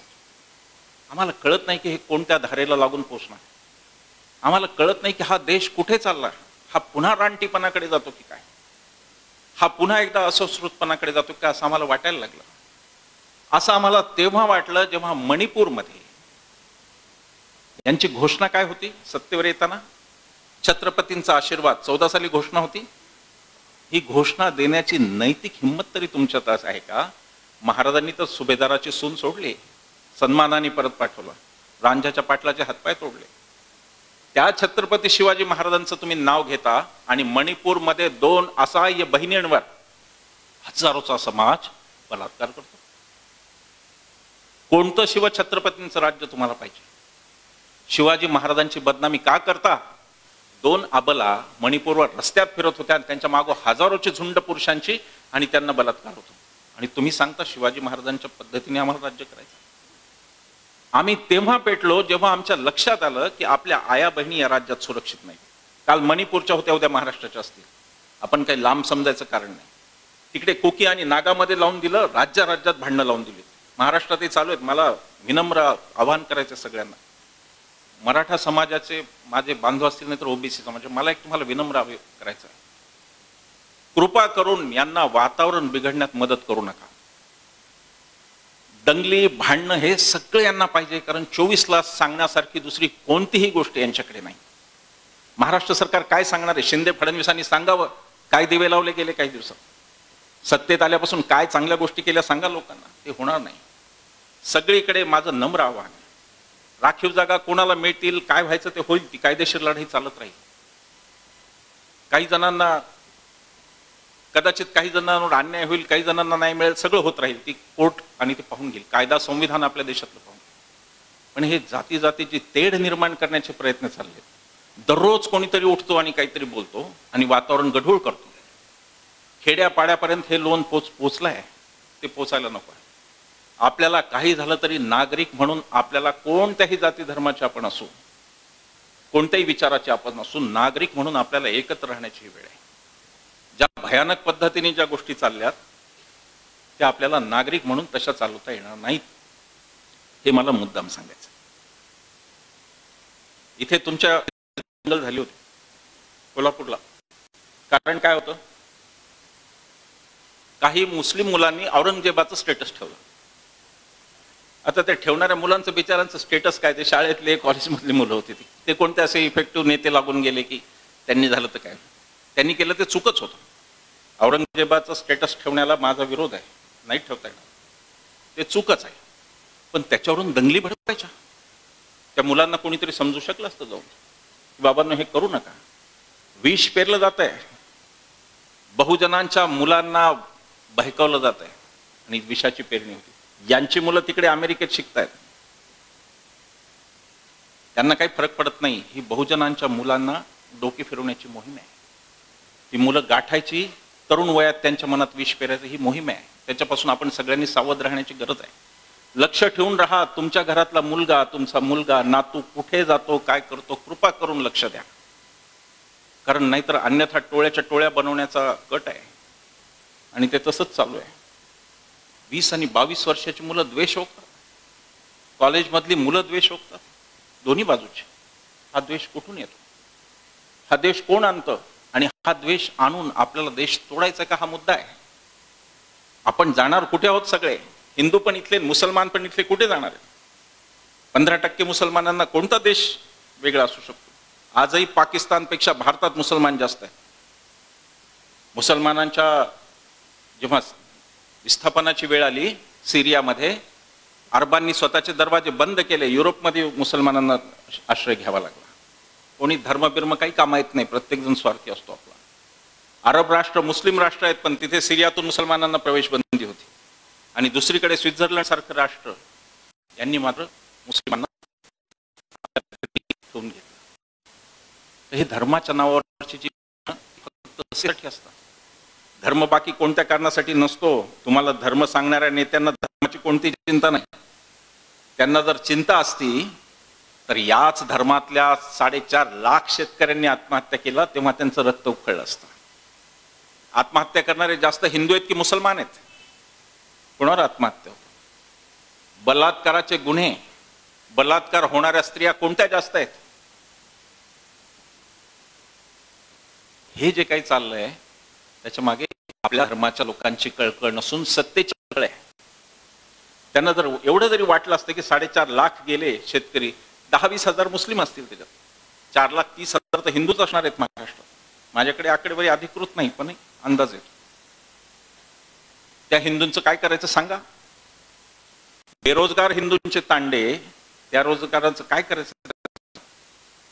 प्रत्येक खेड्यात पश्चिम महाराष्ट्र पाणी आहे आणि खूप संपन्न भाग आहे. पण विदर्भ मराठवाड्यात मी जेव्हा फिरतो, खानदेशात फिरतो, तेव्हा मला विषण्ण चेहरे मुलांचे दिसतात, भकास चेहरे, की कोणतीही उमेद आता त्यांच्याकडे नाही. त्यांना कोणता रोजगार नाही, त्यांना दिलेलं शिक्षण धड नाही, आणि काय करायचं अशी कोंडी त्या मुलांमध्ये आहे. आई वडील पुन्हा स्पर्धेत टाकतात. आई वडिलांना मुलगा सर्वोत्तमच पाहिजे असतो. मुलगी असेल ती गात असेल तर तिने लता मंगेशकरच झालं पाहिजे असा हट्ट असतो. आणि मुलगा क्रिकेट खेळला असता तर तो सचिन तेंडुलकरच व्हायला पाहिजे असा हट्ट असतो. त्या ओझ्याखाली हे मुलं दबतायत. या मुलांशी संवाद साधण्याची गरज आहे. सरकार रोजगार देत नाही, सरकारकडे रोजगार निर्मिती होत नाही. हे फक्त राम मंदिरच्या पुजाऱ्यांचा रोजगार तयार करू शकले, बाकी रोजगार निर्मिती काही नाही यांच्याकडे. त्या मुलांनी काय करायचं हा प्रश्न आहे. ओडिशामध्ये मी एका भवानीपटना नावाच्या गावात परवा बोलत होतो, आणि मी मुलांशी मुक्त संवाद साधतो, तरुण मुलांशी कॉलेजमध्ये. मी त्यांना म्हणले की काही विचारा. मी त्यांना म्हणले की तुमचे पहिले 5 प्रश्न कोणते प्राधान्याने ते मला कळून घ्यायचं. एक मुलगी उठली आणि ती म्हणाली की आई वडील बाकीच्या मुलांशी आमची खूप तुलना करतात आणि आम्हाला मार्क घ्यायला भाग पाडतात, ही माझी वेदना आहे. आपण लक्षात ठेवलं पाहिजे, हा विषय राजकीय नाही, पण हा सामाजिक विषय आहे. त्या मुलांमध्ये किती गुणवत्ता भरू असं आपल्याला होतं. सकाळी चित्रकलेचा क्लास, दुपारी संगीताचा क्लास, परवा काय काय करू त्याला असं. मी नेहमी म्हणतो की न्यूटनच्या आईने जर त्याला सकाळी चित्रकलेचा, संध्याकाळी संगीताचा क्लास लावला असता तर निवांतपणाच न्यूटन विसरला असता. आणि न्यूटन निवांत बसला होता झाडाखाली, म्हणून त्याला प्रश्न पडला की आंबा खाली का पडला, सफरचंद खाली का पडला. न्यूटनला प्रश्न पडला. त्याच्यापूर्वी खूप जणांनी सफरचंद झाडावरून खाली पडताना पाहिलं होतं, पण त्यांच्या मनात हा प्रश्न आला नव्हता की खालीच का पडतो. तो न्यूटनच्या मनात आला. तर याचा अर्थ असा आहे की न्यूटनच्या आईने त्याच्या बुद्धीला एक स्पेस दिली. स्पेस नुसतंच म्हणजे वेग न देता तो अवकाश त्याच्या बुद्धीला दिला. मुद्दा थोडा वेगळीकडे गेला, पण मुद्दा बेरोजगाराचा आहे. 2 कोटी रोजगाराचं आश्वासन दिलं होतं. किती झालं ते आता माहिती अधिकारात पण सांगत नाही. नेमके किती रोजगार दिले माहीत नाही. पश्चिम महाराष्ट्र पुन्हा स्थिती बरी आहे, पण विदर्भ मराठवाड्यातल्या तरुणांचं भवितव्य काय असा प्रश्न या सरकारला पडत नाही. अभिव्यक्तीवर हल्ले झाले. शेवटची 10 मिनिटं बोलू, कंटाळाला असेल तर थांबतो. बोलू. मन की बात नको, जन की बात पाहिजे. आपण आपलं बोलतच चाललोय असं. अभिव्यक्तीच्या संजीव भट्ट तुरुंगात, IPS अधिकारी गुजरात दंगलीत, त्यांनी खरं बोलल्याची शिक्षा आजपर्यंत तुरुंगात. अभिव्यक्ती स्वातंत्र्य या देशातलं संपलेलं आहे. माध्यम या देशातली संपलेली आहेत. जे पत्रकार मित्र बसलेत ते खूप चांगले आहेत. ग्रामीण भागातले, जिल्हा पातळीपासून गाव पातळीचे पत्रकार माझ्या अनुभवात खूप चांगले आहेत. ते प्रामाणिकपणे वार्तांकन करून पाठवतात, फक्त त्यांचं मालक ते छापत नाहीत. हा मुद्दा आहे. मीडिया पूर्ण म्हणू नये, पण म्हणावं लागतं. काही पत्रकार त्यातही काम, रवीश कुमार त्यातही असतो, निखिल वागळे त्यातही असतात, अनेक आहे चांगले. पण माध्यमं संपवली. यांनी आधी पत्रकार विकत घ्यायचा प्रयत्न केला, ते विकत आले नाही तर यांनी चॅनलच विकत घेतली, मालकच विकत घेतला. रवीश कुमारचं काय झालं एनडीटीव्हीचं? एनडीटीव्हीला कसं अडचणीत आणलं गेलं आणि कसं विकायला भाग पाडलं. अभिव्यक्ती स्वातंत्र्य शून्यावर या देशातलं. मला लोक म्हणतात तुम्हाला कधीतरी अटक होईल, तुम्ही फारच बोलता. मला अटक झाली तर त्याचं स्वागत आहे. कुमार सप्तर्षी सरांनी लिहिलंय, जेल सारखी चांगली दुसरी जागा नाही. कटकट नसते, एक तर काही काम नसतं, जेवण वेळच्या वेळेला, घरी पण म्हणावं लागतं की झालंय का नाही, तिथे वेळच्या वेळेला असतं. बरं खाणं असं देतात की डायबिटीज शुगर काही वाढत काही वाढत. बरं वाचायला वेळच वेळ, मुक्त वाचत बसा, वाचण्यावर बंदी नाही अजून जेलमध्ये. अभिव्यक्ती स्वातंत्र्याबद्दल या देशाचा पहिला पंतप्रधान काय म्हणत होता ते लक्षात घ्या. पंडित नेहरूंना विचारलं की तुम्ही सगळ्या अर्थाने यशस्वी आहात, तुम्ही देश अशा वेळी ताब्यात घेतला ज्यावेळी या देशात सुई पण बनत नव्हती आणि तुम्ही सगळ्या बाबतीत यश मिळवलं. तुम्ही औद्योगिकरण आणलं, तुम्ही परराष्ट्र नीतीमध्ये भारताला कुठल्या कुठे नेलं, पंचशील तत्व. पण तुम्हाला तुमच्यातला कोणता नेहरू जास्त आवडतो असा प्रश्न विचारला. तेव्हा नेहरूंनी सांगितलं की ह्या गोष्टी तर होत राहतील, त्याचं काही श्रेय माझं एकट्याचं नाही, सरकार असतं. पण मला माझ्यातला तो नेहरू आवडतो ज्यांनी या देशातल्या जनतेला अभिव्यक्ती स्वातंत्र्य दिलं. आणि ते इतकं दिलं की विजयपथच्या माझ्या कार्यालयातून शेजारी हाकेच्या अंतरावर जो चौक आहे, विजय चौक आहे, तिथं उभं राहून या देशातल्या सामान्यातल्या सामान्य माणूस म्हणू शकतो की पंडित नेहरू हा मूर्ख माणूस आहे. इथपर्यंत अभिव्यक्ती स्वातंत्र्य मला अभिप्राय. त्या नेहरूंची आज काय प्रतिमा केली जाते? व्हॉट्सअपवर प्रत्येक दिवशी नेहरूंच्या बद्दल द्वेष पेरला जातो. नेहरूंना काही गरज नव्हती इकडे येऊन 9 वर्ष जेलमध्ये काढली नेहरूंनी. सोन्याचा चमचा तोंडात घेऊन आलेला माणूस 9 वर्ष जेलमध्ये काढली उमेदीची. कमला नेहरूंकडे लक्ष पण देऊ शकले नाही. कमला नेहरूंना पण अटक. नेहरू एकच परिवार असा आहे ज्याच्या घरातले स्वतः नेहरू, त्यांची बायको, त्यांची मुलगी, त्यांचे जावई सगळ्यांना अटक झाली, त्यांच्या बहिणी सुद्धा. त्या माणसाच्या नावाने काय चालतं बघा, विकृत राजकारण, अत्यंत विकृत मेसेज. नेहरूंचं आमक्याशी अफेअर, काही कुठलाही आधार नाही. नेहरूंना काही गरज नव्हती. नेहरू लंडनच्या कोर्टात प्रॅक्टिस केली असती. नेहरूंचे वडील मोतीलाल नेहरू लंडनच्या सुप्रीम कोर्टात प्रॅक्टिस करत होते, त्याला प्रिव्ही काउन्सिल म्हणतात. सुप्रीम कोर्टात काम करत होते आणि धोधो कमाई करत होते. नेहरूंचे जे अलाहाबादचं घर आहे ते इसवी सन 1900 साली, 1900 म्हणजे आजपासून 123 वर्ष मागे, 1900 साली नेहरूंच्या वडिलांनी ती सय्यद अहमद बादशाह यांच्याकडून ती हवेली 19,000 रुपयाला विकत घेतली. त्यांना काय बुद्धी सुचली माहित नाही. गांधीजींना घेऊन आले. गांधीजी म्हणले काय करायचं एवढं मोठं घर, काँग्रेसला देऊन टाकले. 19,000ची हवेली केवळ गांधीजी म्हणले की एवढं घर काय करायचं 4 माणसांना, तेवढ्यावरून मोतीलाल नेहरूंनी देऊन टाकले. पुढे ते आनंद भवन मध्ये आले, ती पण नेहरूंनी दिली. 3 मूर्ती भवन पण दिला. नेहरू हा एक असा माणूस आहे भारतीय स्वातंत्र्य संग्रामातला जो सोन्याचा चमचा, त्याच्या नावावर एकही 7-12 नव्हता. त्या नेहरूंची हे टवाळी करतात. 39 संस्था नेहरूंनी या देशात आणल्या. डिझायनिंग आजकाल आपल्याला कळायला लागलं. 50 वर्षाखाली अहमदाबादला नॅशनल इन्स्टिट्यूट ऑफ डिझायनिंग झाले. युरोपच्या देशांनाही समुद्री शास्त्र फार कळलं नव्हतं, तेव्हा गोव्याची आपली 50 वर्षापूर्वी झाली NIO, national institute of oceanography, 70 वर्षाखाली. त्या नेहरूला हे काय ठरवणार? व्हिलन ठरवणार. पंडित नेहरू जर देशाचे पंतप्रधान नसते तर हा देश कुठे गेला असता याची आपण कल्पना करू शकत नाही. सोयी बनत नाही, साक्षरतेचा दर काहीच नाही, लोक निरक्षर आहेत, आरोग्याची अवस्था वाईट आहे. आयुर्मान त्यावेळेस काहीतरी 45-50 वर्ष होतं जास्तीत जास्त, 60 वर्ष. तिथून तुम्हाला आरोग्याच्या सुधारणा आणायच्यात, शिक्षणाच्या आणायच्यात, सगळं काही आणायचं, IIT आणायची आहे. त्या माणसाचा हे द्वेष करतात 24 तास अहोरात्र. संबंध किती वाईट होते म्हणून सांगतात.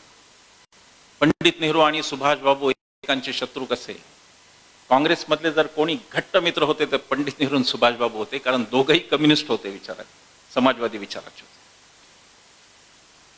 आणि दोघांनाही आकलन व्यवस्थित होतं आपला नेता कोण आहे. भारतीय लढ्याचं वैशिष्ट्य आहे. मौलाना आझाद असोत, पटेल असोत, नेहरू असोत, कोणी असोत, त्यांचा नेता महात्मा गांधी असतो. वैशिष्ट्य आहे भारतीय लढ्यात. एका पत्रात नेहरूंनी म्हणलं सुभाषबाबूंना, सुभाषबाबू म्हणले की संपूर्ण स्वातंत्र्य वगैरे वगैरे. सुभाषबाबू उतावळे होते. त्या पत्रात नेहरू लिहितात की तुम्ही या आज घडीचे देशातले सर्वात मोठे देशभक्त आहात सुभाषबाबू, पण तुम्ही फार उतावळे आहात. हा उतावळा स्वभाव योग्य नाही. आणि त्याच्यात ते शेवटी लिहितात नेहरू की तुम्हाला जर वाटत असेल की आपल्या दोघांच्या बळावर सगळं होईल तर त्या भ्रमातून बाहेर या. कारण लोक आपल्याला पाहायला लाखोनी येतात, आपल्या सभा ऐकतात, आपल्याला टाळ्या वाजवतात, पण परत जाताना महात्मा गांधी की जय अशी घोषणा देतात. सुभाषबाबू आणि महात्मा गांधी, सुभाषबाबू नेहरू यांना कधीही कळणार नाही. यांना अडवाणी मोदी परिप्रेक्षात पाहायची सवय लागलेली आहे. सुभाषबाबूंनी काँग्रेस सोडली. त्याचं कारणही गमतीशीर होतं. सुभाषबाबू काँग्रेसच्याच कार्यकारिणीवर स्वतःच टीका करायचे की आमच्याकडे भांडवलशाहीत अमुक. गांधीजी म्हणले मग तुमची कार्यकारिणी तुम्ही करा. मतभेद काय होता, मी मुद्दाम आता शेवटच्या भागाकडे आलो. हे सांगणं फार गरजेचं आहे व्हॉट्सअप युनिव्हर्सिटीच्या जगात. मतभेद काय होता, सुभाषबाबूंना अध्यक्ष विध्यक्ष चिल्लर गोष्ट होती. या हेतले कोणी अध्यक्ष होण्यासाठी मतभेद एवढाच होता की सुभाषबाबूंना असं वाटत होतं की हिटलर आणि मुसोलिनीची मदत घेऊन आपण स्वातंत्र्य मिळवलं पाहिजे. त्यासाठी सुभाषबाबू व्यूहरचना करत होते. पण गांधी, नेहरू आणि पटेल तिघांनाही वाटत होतं की या देशातलं जर स्वातंत्र्य हुकुमशहाच्या मदतीने आलं तर इथे लोकशाही कधीही टिकणार नाही हे यांना माहिती होतं. मुसोलिनीची बायको नेहरूंच्यासाठी डबा घेऊन आली होती एअरपोर्टला. नेहरूंनी नाकारलं, भेटायचं पण नाकारलं. मुंजे भेटत होते तिकडे. आता जे सांगतात राष्ट्रभक्ती आपल्याला, ते डॉक्टर मुंजे मुसोलिनीला भेटत होते, हिटलरला भेटत होते. त्यांना म्हणत होते की तुम्ही किती छान हुकुमशाह आहात. जिवंत नाही तर त्यांना कळलं असतं भारतातले त्याच्यामध्ये काहीच नाही होता. त्यांचा TRP घसरला हे त्यांना कळलं असतं. स्वातंत्र्य कसं मिळवायचं हा मुद्दा होता. ते सुभाषबाबूंचे मतभेद. आणि सुभाषबाबूंनी काँग्रेस सोडली, परदेशात गेले सुभाषबाबू. तिथे पत्रकार मित्रांनी त्यांना विचारलं की ते तुमचं आणि गांधीजीचं भांडण झालं त्याचं तुम्ही काय सांगाल. तर सुभाषबाबू काय म्हणाले ते ऐका, फार हृदयद्रावक आहे जे त्यांनी सांगितलं. सुभाषबाबू म्हणाले की आमच्या देशात बाप आणि लेकाचं भांडण सार्वजनिक ठिकाणी सांगत नाहीत. त्या सुभाषबाबूंबद्दल काय रंगवलं जातं, काय सांगितलं जातं. जणू काही सुभाषबाबू तिसरे सरसंघचालक आहेत असं ऐकावं लागेल आपल्याला काही दिवसात. सुभाषबाबू एकही हिंदुत्ववादी नव्हते. सुभाषबाबूंनी जी फौज केली त्या फौजेचं नाव महात्मा गांधी पलटन होतं. सुभाषबाबू कडवे देशनिष्ठ होते. सुभाषबाबू एकही दिवस हिंदुत्ववादी नव्हते, पण उधार की जिंदगी चाललेली आहे. तेच पटेलांबाबत सरदार पटेल पंतप्रधान झाले असं निबंधांचा विषय काय हा. सरदारांनी 46 सालीच काँग्रेसच्या नेत्यांना कळवलं होतं की आता माझ्या आजाराचा नाही, थेट मी गेल्याचाच निरोप येईल, तुम्ही तयार राहा. असं सांगणारे सरदार पंतप्रधान पदाच्या शर्यतीत असतात का. पण मनोरंजन करायचं. जसं काय सरदार, मला एक जण म्हणलं सरदार पटेल पंतप्रधान झाले सर. म्हणलं त्यांनी RSS वर आजन्म बंदी घातली असती, नेहरूंना ती उठवायला लावली नसते. काय माणसं होती. सरदारांचं एक पत्र आहे गांधीजींना. त्याचं असं झालं की इंग्रज जे आता जेलमध्ये न्यायचे, बापू पण गेले असतील, अनेक जण गेले असतील. इंग्रजांनी थोडा आणि झोडा धोरणानुसार भारतीयांमध्ये जातीभेद वाढवायचं ठरवलं. आणि म्हणून इंग्रज सत्याग्रहात ज्यांना अटक व्हायची त्यांना जातवार काम द्यायचे. ते दलित असलेत म्हणायचे तू पायखाना साफ कर, ब्राह्मण असलं म्हणायचे तू पोलिसला लिहायला. असं ते होतं. गांधीजींनी ठरवलं हे उलट करायचं. जाती तोडो आंदोलन गांधीजींना अभिप्रेत होतं. जाती तोडायच्या होत्या त्या महात्म्याला. गांधीजींनी सांगितलं की आपण उलट करायचं. जो तथाकथित उच्चवर्णीय असेल त्यांनी टॉयलेट साफ करायचं, म्हणजे ब्राह्मणांनी टॉयलेट साफ करायचं श्रेणीनुसार. सरदारांनी एक फार सुंदर पत्र लिहिले गांधी. बघा काय आकांक्षा होत्या माणसाची. सरदार म्हणतात बापू आप मेरे साथ जेल में आपके इस बामन को भेजते हो. तो बामन म्हणजे महादेव भाई देसाई. और इसलिए मुझे पैखाना साफ करने का अवसर नहीं मिलता. या देशाचा सर्वोच्च नेता टॉप 3 पैकी त्याची महत्वाकांक्षा शौचालय साफ करण्याची आहे. तो फक्त स्वच्छ भारत अभियान असं नाव देऊन परागंदा नाही झाला. स्वतः मी शौचालय साफ करेल ही त्यांची धारणा आहे. काय मोठी माणसं होती. पटेलांचं तुम्हाला सांगतो, महात्मा गांधींची हत्या झाली बिर्लाच्या घरामध्ये, घनश्यामदास बिर्लांच्या बिर्ला हाऊसमध्ये, आणि स्वाभाविकपणे काँग्रेसचे कार्यकर्ते तिथे आले जे की शोकसंतप्त होते, आणि त्यांनी सांगितलं की गांधीजींचं स्मारक इथं व्हायला पाहिजे. आता ते घर कोणाचं? घनश्यामदास बिर्लांचं. त्याच्यावर नेहरू आणि पटेल यांचा फार मोठा पत्रव्यवहार, 14-15 पत्र आहेत. तुम्हाला मी ही एक पद्धत सांगतो, खास करून तरुण मुलं बसलीत, मी पाहतोय त्यांना, आणि छान शांततेत बसले, तुमचं अभिनंदन. तुम्ही व्हॉट्सॲप वाचू नका, तुम्ही फेसबुक वाचू नका. सगळा इतिहास हा कालचा इतिहास आहे, 75 वर्षापूर्वीचा. तो सगळा उपलब्ध आहे त्या पुस्तकातून, तो वाचा. सरदार पटेल सिलेक्ट करेस्पॉन्डन्स असे 2 व्हॉल्यूम आहेत मोठे मोठे, नवजीवन ट्रस्टनी ते अहमदाबादच्या केलंय. त्यात सगळी पत्रे आहेत सरदारांची. तर नेहरू आणि सरदारांमध्ये मोठा पत्रव्यवहार झाला, आणि शेवटी पटेल असं म्हणतात की बापूंना त्यांचं स्मारक दुसऱ्याच्या जागेवर आवडणार नाही. त्याच्या पुढचा मुद्दा म्हणतात की बापूंचं स्मारक म्हणजे पुतळे, दगड, विटा नव्हे, बापूंचं स्मारक म्हणजे बापूंचं काम पुढे नेणं. त्याच सरदारांचा अतिभव्य पुतळा केला. तेव्हा सरदारांना काय वाटलं असेल? 21 आदिवासी गावं उद्ध्वस्त करून पटेलांचा पुतळा केला. पटेल जर जिवंत असते तर त्यांनी नेहरूंना काय पत्र लिहिलं असतं त्याची आपण कल्पना करू शकतो. नेत्यांची नावं पाहिजेत, नेत्यांची नावं पाहिजेत, नेत्यांची पुण्याई येईन कॅश करायची.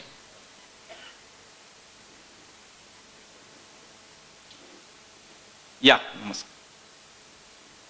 नेते पाहिजेत, नेत्यांची पुण्याई येईन कॅश करायची, नेत्यांच्या नावाने मतं मागायची, पण नेत्यांचे विचार मात्र घ्यायचे नाही. विचार मारायचे आणि पुतळे उभे करायचे. जगातला सगळ्यात मोठा पुतळा सरदारांचा असावा हे सरदारांचं खरंच दुर्भाग्य आहे, कारण सरदार स्वतः पुतळ्यांच्या विरोधात होते. आणि सरदार गांधीजींचा पुतळा सुद्धा नको, सेवाग्राममध्ये पुतळा नाही, अहमदाबादला पुतळा नाही. गांधींचा तो मार्गच नव्हता. मोठे मोठे पुतळे करायचे आणि विचार मात्र मारायचे. सरदारांबद्दल किती सांगता येईल आपल्याला? काही पुन्हा मागच्या ह्या मुलांना मी सांगतो, तरुण मित्रांना, मणिबेननी डायरी लिहिलेली आहे, सरदारांच्या मुलींनी डायरी लिहिलेली आहे, फार व्यवस्थित. आणि काय पितृभक्त मुलगी तुम्हाला सांगतो. त्या मुलींनी वडिलांची धोत्र फाटल्यावर त्याचे ड्रेस करून घालायचे पितृभक्तीसाठी. काय पितृभक्त मुलगी होती. सरदार जेव्हा काँग्रेसचे अध्यक्ष झाले त्यावेळेस काँग्रेसच्या अध्यक्षांना 2nd क्लास अलाउड असायचा ट्रेनचा. आता हे खरं मजा वाटते खरं लाडसाहेब. Congress was so simple. तर ही मुलगी 3ऱ्या वर्गाच्या डब्यात बसून सरदार तिचं तिकीट काढायचे, आणि ती मुलगी दर स्टेशनवर वडिलांची तब्येत बघायला यायची. मणिबेन पुढे खासदार पण झाल्या, राज्यसभेत पण होत्या. अतिशय विद्वान बाई, पण पितृभक्त, अतिशय पितृभक्त. सरदारांची पत्नी लवकर वारली, मणिबेननी त्यांना आईसारखं सांभाळलं सरदारांनी. त्याच्या डायरीत त्या जरूर वाचा, फार छान आठवण आहे. सरदारांची एक आठवण काकासाहेब गाडगिळांनी लिहिली. काँग्रेसचे काकासाहेब मंत्री होते नेहरूंच्या मंत्रिमंडळात, आणि नंतर खासदार होते. काय माणसं किती साधी असावी. काकासाहेब पहिल्या टर्ममध्ये मंत्री झाले, आणि दुसऱ्या टर्ममध्ये म्हणले मला मंत्रिपदाचा कंटाळा आला, मी फक्त खासदार राहतो, निवडून आलेलो आहे. आणि नेहरूंना सलग 2-3 दिवस ते पायी संसदेकडे जाताना दिसले. तर नेहरूंनी विचारलं की अरे काकासाहेब पायी काय येतात पार्लमेंटमध्ये? काकासाहेबांनी उत्तर दिलं, माझा मुलगा म्हणजे बॅरिस्टर विठ्ठलराव गाडगीळ, त्याचा नंबर लागला लंडनमध्ये बॅरिस्टरकी करायला, त्याच्यासाठी मी माझी गाडी विकून टाकलेली आहे. 5 वर्ष केंद्रात मंत्री राहिला माणूस गाडी विकून पोराला शिकवतो, ही दिव्य कथा वाटेल आजच्या काळात. पंतप्रधान म्हणून मी मगाशी सांगितलं लालबहादूर शास्त्रींचं. त्या काकासाहेब गाडगिळांनी पथिक पुस्तकात लिहिलं की सरदारांनी मरायच्या काही दिवस आधी मला बोलवलं आणि म्हणाले की काकासाहेब तुम्हाला 2 वचनं द्यायची. पहिलं वचन असं द्यायचं की मी मरेल त्या दिवशी दिवसभर तू जवाहरची साथ सोडणार नाहीस, कारण जवाहर कोसळलेला असेल. आणि दुसरं वचन असं द्यायचं की तू काँग्रेस अंतर्गत जवाहरची साथ कधीही सोडणार नाहीस. ही 2 वचनं. सरदार पटेल साधा माणूस नव्हता, सरदार पटेल घाक माणूस होता. संघटनेत सरदारांचं प्रचंड वजन होतं. पहिले राष्ट्रपती होण्यासाठी राजगोपालाचारी हे नेहरूंचे उमेदवार होते आणि राजेंद्र प्रसाद हे पटेलांचे उमेदवार होते. काँग्रेसमध्ये त्यावेळी अंतर्गत निवडणुका होत असत. त्याच्यामध्ये राजेंद्र प्रसाद प्रचंड मतांनी निवडून आले. सरदारांची ती ताकद होती. जो माणूस एकाला राष्ट्रपती करू शकतो तो पंतप्रधान होऊ शकत नाही स्वतःवर, याच्यावर कोणी विश्वास ठेवायचा. पण सरदारांची ती शारीरिक अवस्था नव्हती. 37 पासूनची काँग्रेस बघा. खरं काँग्रेसने शिबिरं घेऊन हे लोकांना सांगायला पाहिजे. 37 पासूनची काँग्रेस बघा. त्याच्यात एक रचना आहे. गांधीजींनी योजना करायची, हे सुरेश द्वादशीवार सरांनी लिहिलं. गांधीजींनी योजना करायची, सरदारांनी संघटनेच्या बळावरती पुढे न्यायची आणि नेहरूंची लोकप्रियता वापरून ती लोकांपर्यंत न्यायची. ही रचना आहे काँग्रेसची. काही निबंध लिहितात ते असं झालं तसं. गांधी म्हणले काँग्रेस विसर्जित करा, कधी म्हणले नाहीत गांधी. गांधींनी आदेश दिला नव्हता. गांधी सदस्य पण नव्हते काँग्रेसचे. जेव्हा फैजपूर अधिवेशनानंतर नेहरू आणि पटेल म्हणाले की आता म्हातारा फारच आडवा यायला लागलाय, यांना सुट्टी देऊन टाका. गांधी म्हणाले मी जातो. गांधी सेवाग्रामला आले, मौन व्रत सुरू केलं. म्हणजे मी काय कोणाशी बोलणार नाही, मी मौन व्रत करणार. 15 दिवसात नेहरू आणि पटेलांना गांधींकडे यावं लागलं, कारण संघटना सगळ्या गांधींच्या होत्या. खादीचं संघटन गांधीचं, महिलांचं संघटन गांधीचं, हरिजन संघटना गांधी, सगळ्या संघटना गांधीच्या. ती त्या माणसाची ताकद होती. पटेल हे अति हिंदुत्ववादी असं भासवण्याचा प्रयत्न केला जातो. पटेल सुद्धा एकही दिवस हिंदुत्व, पटेलांना हिंसा मान्य नव्हती. पटेलांचा उल्लेख गांधीजी अहिंसेचा हिंसक प्रचारक असे करायचे. शब्द बघा, अहिंसेचा हिंसक प्रचारक. पटेल इतके श्रीमंत होते, गडगंज संपत्ती होती. पटेलांची प्रॅक्टिस धोधो चालायची. पटेल कायम कोट घालायचे, श्रीमंतांचे बिलियर्ड्स वगैरे खेळ खेळायचे. आपल्याला तो पहिला खटला माहिती आहे गांधीजींचा, ज्याच्यामध्ये गांधीजींची तत्पप झाली. गांधीजी ज्युनियर होते 4 वर्ष पटेलांना, आणि गांधीजी कोर्टात पहिल्या केससाठी, तेही गाव गोधरा. गोधरा तिथे पटेल प्रॅक्टिस करायचे. ही मोठी गोष्ट आहे जास्त. गोधरा कोर्टात गांधीजी आले आणि तत्पप झाली. बोलता येईना, कोरड पडली घशाला, घामाच्या धारा लागल्या आणि गांधीजी अपमानित होऊन कोर्टाच्या बाहेर जात होते. जाता जाता सरदार पटेलांनी टोमणा मारला. अरे ये तो भगोडा बॅरिस्टर निकला, असा टोमणा मारला. पटेलांनी लिहिलंय स्वतः की काही महिन्यातच हा भगोडा बॅरिस्टर माझा नेता कसा झाला ते मलाही कळलं नाही. ती गांधींची जादू होती. गांधीजी आधी आम आदमी करून टाकायचे येणाऱ्या माणसाला. आम आदमी म्हणजे आम आदमी पार्टी नाही, माझा आणि त्या पार्टीचा संबंध नाही. लोकांचा खूप गैरसमज होतो की मी आपचंच म्हणतात ते मला. तसं काय, पोस्टमन माझ्याकडे पत्र आणून देतो आपचे, म्हणलं मी नाही आहे त्या आपमध्ये, कधीच नव्हतो मी. त्याआधी आम आदमी करायचे. आचार्य कृपलानी नोकरी सोडून आले प्राध्यापकीची, आणि गांधीजींना म्हणले की गांधीजी मी आता नोकरी, मी पूर्ण वेळ तुमच्या कामात, सांगा मी काय करू. गांधीजी म्हणाले स्वयंपाकघरात कस्तुरबा चटणी कुटते, तिला मदत करा. कोणतंही काम हलकं नाही, आणि म्हणून गांधी आधी आम आदमी करायचे. सरदारांनी उंची वस्त्र सोडली, सरदारांची उंची शौक सुटले, सरदारांचं सगळं सुटलं, आणि सरदारांनी एका दिवसात खादी घातली. तो गांधींनी लिहिलंय की जर पृथ्वीवर कोणी एकच असा माणूस असेल की ज्याला माझ्या मनातलं न बोलता कळतं आणि त्याच्याही मनातलं मला न बोलता कळतं, तर ती व्यक्ती म्हणजे सरदार पटेल. येथे गांधीजी. गांधीजी का करणार नाही पंतप्रधान? सरदार दोघंही गुजराती, 2 गुजराती. त्यांनी इतिहास घडवला तेव्हा. आताच काय बोलत नाही मी. गुजरात प्रांताचा मी द्वेष नाही करणार, कारण मी म्हणालो की तो माझ्या बापूंचा आणि सरदारांचा गुजरात आहे, मग यांचा आहे. का नाही करणार पंतप्रधान? त्याला काही कारण संयुक्त काही नाही. पटेलांच्या काही भूमिका, संस्थानं विलीन करून घेणं वगैरे, सगळ्या हिंदूंची पण संस्थानं विलीन करून घेतली. त्रावणकोर संस्थान पण विलीन झालं ना. मुसलमानांची संस्थानं फक्त जुनागड, हैदराबादचं नाव घ्यायचं, सगळीच 500 संस्थानं सरदारांनी विलिनीकरण करून घेतलं. ती तेव्हाची काळाची गरज होती आणि नेहरूंची त्याला मान्यता होती. पण भ्रम पसरत राहायचे. नेहरूंनी एका ठिकाणी असं म्हणलंय की मी पंतप्रधानांनी हे गृहमंत्री होतं, तर रात्री खूप उशिरा आमच्या चर्चा चालायच्या, आणि मग मी सरदारांना म्हणायचो की नाही नाही, मी तुम्हाला एकटा घरी जाऊ देणार नाही, मी चालत यायचो. मग ते म्हणायचे नाही आता मी तुम्हाला एकटा, मी आमचं रात्रभर चालायचं. नेहरूंनी नोंदवलं. पण जे जे चांगलं तो इतिहास संपवायचा आहे.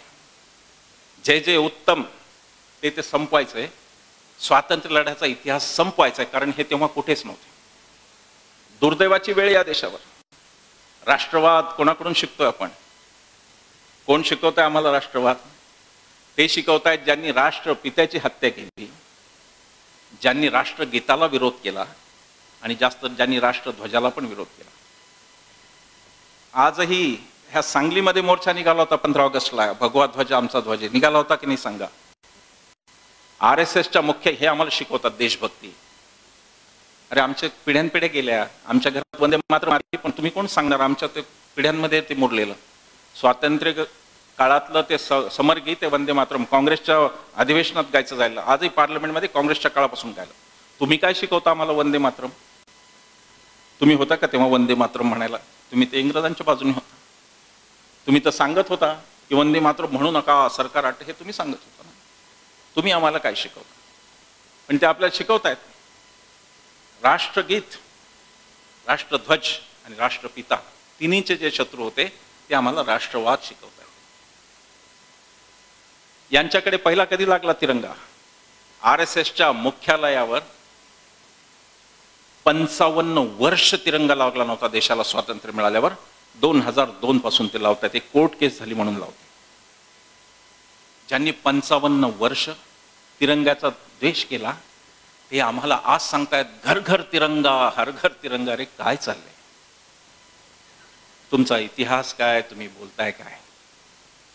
राष्ट्रध्वज, एक हिंदू महासभेचं शिष्टमंडळ बाबासाहेबांना भेटलो होतं. बाबासाहेब कायदा मंत्री होते आणि त्यांनी एक निवेदन दिलं की भगवा ध्वज हा राष्ट्रध्वज असावा, जे बाबासाहेबांनी कधी मान्य केलं होतं. बाबासाहेबांनी ते घेऊन निवेदन ठेवलं. मंत्री तसंच करतात, निवेदन घेतात आणि ठेवतात.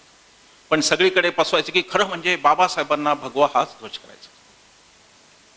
भारताचं राष्ट्रगीत अधिकारिक राज्यघटनेतलं जनगणमन आहे. वंदे मातरम हे आमचं राष्ट्रगान आहे, तेही तेवढंच आम्हाला प्रिय आहे. पण यांच्या शाखांवर जनगणमन नाही म्हणत, फक्त वंदे मातरम, ते संस्कृतमध्ये म्हणत, बाकी काहीच नाही. ही जी काही वृत्ती आहे, हे जे राष्ट्रवाद आपल्याला नव्याने शिकवत आहे. तुमचे आणि माझे बापजादे तेव्हा इंग्रजांच्या किंवा निजामाच्या गोळ्या खात होते, तेव्हा हे कुठेही नव्हते. आणि म्हणून यांना सगळं पुसायचं आहे. कालची संसद पुसायची, सगळं पुसायचं.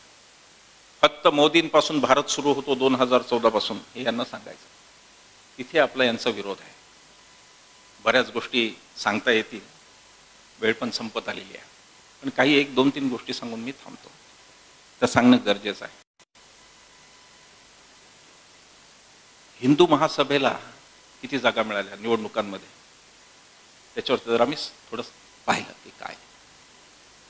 स्वातंत्र्य मिळाल्यानंतर हिंदू महासभेला पहिल्या निवडणुकीत 4, दुसऱ्यात 2 आणि तिसऱ्यात 1 जागा मिळालेल्या. तिथपर्यंत सावरकर जिवंत आहेत. या देशाचा नेता करोडो हिंदूंचा हा महात्मा गांधीच आहेत हे सांगणारी घटना आहे. यांचं दुःख काय आहे की जेव्हा फाळणीच्या वाटाघाटी झाल्या तेव्हा हिंदूंचा पक्ष म्हणून काँग्रेस बसली आणि मुस्लिमांचा पक्ष म्हणून मुस्लिम लीग बसली. वस्तुतः आता हे या तरुण पिढीला सांगण्याची गरज आहे की हिंदू महासभा आणि मुस्लिम लीग यांनी युती केलेली आहे निवडणुकीत. वायव्य सरहद्द प्रांतात पंजाबमध्ये आणि बंगालमध्ये हिंदू महासभा आणि मुस्लिम लीग काँग्रेसच्या विरुद्ध एक लढलेले. महात्मा गांधींना का मारले याची अनेक गोष्टी सांगतात, खोट्या गोष्टी सांगतात. 55 कोटीचे बळी वगैरे. कसले 55 कोटी? या देशाचं स्वातंत्र्य मिळालं तेव्हा आपल्याला एकूण आपली 220 कोटीचा खजिना आपल्या वाट्याला आला. पाकिस्तानच्या वाट्याला 75 कोटीचा आला. ही वाटणी इंग्रजांनी केलेली, आपण केलेली नाही. त्यातले दिले होते. गांधींचं उपोषण कशासाठी होतं दाखवतात. ते पुस्तकं पण लिहितात काहीतरी. 55 कोटीचे बळी नामक. कसले बळी? गांधीजींचं म्हणणं काय होतं? नेहरू आणि पटेल म्हणत होते की ही आपण रक्कम पाकिस्तानला देता कामा नये. गांधीजींचं म्हणणं असं होतं की हा जो करार आहे 75 कोटीचा, हा भारताने, स्वतंत्र भारताने दुसऱ्या कोणत्याही देशाबरोबर केलेला पहिला आंतरराष्ट्रीय करार आहे. आणि तो जर आम्ही भंग केला तर भारताचं रेप्युटेशन खलास होईल, भारताचे पतच निघून जाईल. म्हणून गांधी म्हणत. 55 कोटीच्या आधी पण 6 प्रयत्न झाले गांधीजींना मारण्याचे. काही कमी प्रयत्न नाही झाले. सांगताना सांगतात 55 कोटींचे बळी. 55 कोटींचे बळी नाही. महात्मा गांधी जिवंत असेपर्यंत या देशात धार्मिक राजकारण रुजत नाही हे त्यांना कळलं होतं. आणि म्हणून नथुरामनी मारला. या देशामध्ये गांधी जोपर्यंत जिवंत आहे तोपर्यंत हे राजकारण. कारण हा म्हातारा होता, जल्लोष होता, झेंडे फडकत होते, आनंदाने लोक नाचत होते, तेव्हा हा म्हातारा नौखालीत होता आणि हा दंगली थांबवत होता. त्यामुळे त्यांना हे नक्की माहिती होतं की जोपर्यंत गांधी जिवंत आहे तोपर्यंत हिंदू राष्ट्र होणार नाही, मुस्लिम राष्ट्र सुद्धा होणार नाही, हेही त्यांना माहिती. ते दोन्ही धार्मिक नेते एक होते जेव्हा इलेक्शनची वेळ आली ते गांधीशी भांडत होते. हे मोठे रंजक आहे, हे मुलांना कोणी शिकवतच नाही, सांगतच नाही.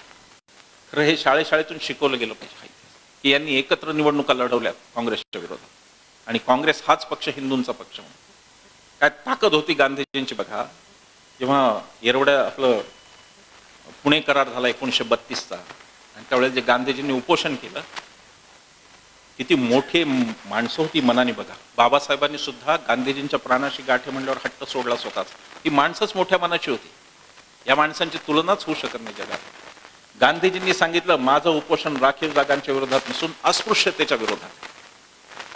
आणि त्याचा परिणाम असा झाला, पंडित नेहरूंची आई अत्यंत कर्मठ काश्मीरी ब्राह्मणाचं घर, पंडित नेहरूची आई अत्यंत कर्मठ होती, सोळवळ पाळत होती. तिने पहिल्यांदा जाऊन दलित महिलेला आपल्या घरात आणलं आणि तिच्या हातचा स्वयंपाक खाल्ला. तो गांधींचा परिणाम. तो माणूस या देशाला जे देत होता ते कोणी कधीही देऊ शकत नाही. गांधींनी या देशाला काय दिलं नाही. गांधींनी या देशाला निर्भय बनवून नारा दिला म्हणून मी बोलतोय, बाबासाहेबांनी ती घटना दिली म्हणून मी बोलतोय. या माणसांचे उपकार कधीही विसरले जाणार. आणि म्हणून या माणसांवर व्हॉट्सअप मेसेजमधून, व्हॉट्सअप युनिव्हर्सिटीमधून घाणेरडी टीका करणं याच्यासारखा गलिच्छपणा दुसरा काही नाही, याच्यासारखं पाप दुसरं काही नाही. जी माणसं संत पदाला पोहोचली होती, बाबासाहेबांना तरी काय घेणं देणं होतं. मस्त लंडनमध्ये प्रॅक्टिस करू शकले असते. किती पदव्या मोजता येत नाहीत बाबासाहेबांच्या पदव्या, एवढ्या पदव्या. काय गरज होती भारतात येऊन पुन्हा काहीतरी माझ्या समाजासाठी मी देणं लागतो. आणि म्हणून हे लोक येत होते त्यांच्या विरुद्ध गलिच्छ प्रकारचा. बाबासाहेबांची जयंती असली की आदल्या दिवशी तुम्हाला मेसेज येणार की बाबासाहेबांनी काय एकट्याने घटना लिहिली का, त्याच्यामध्ये काय 396 सदस्य होते वगैरे. त्यांना हे माहिती नसतं की मसुदा समितीत 7च सदस्य होते आणि त्यातले 6 कधीच आले नाहीत, आणि शेवटी बाबासाहेबांवर जिम्मेदारी पडली हे त्यांना माहिती नसतं. पण तो प्रचार केला जातो, गांधी बाबासाहेब वैत दाखवलं जातं. गांधी बाबासाहेब कसे विरोधात, काही गोष्टी होत्या. शेवटी प्रत्येकाच्या डोक्यात स्वतंत्र मेंदू होता. ती काही गुडघ्यात मेंदू ठेवलेली थोडीच संघटना होती.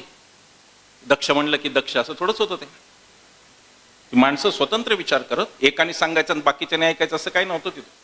ते रेजिमेंटेशन, ते सैनिकीकरण नव्हतं काँग्रेसमध्ये. काँग्रेसमध्ये मुक्त विचार होते, कोणी बोलू शकायचं.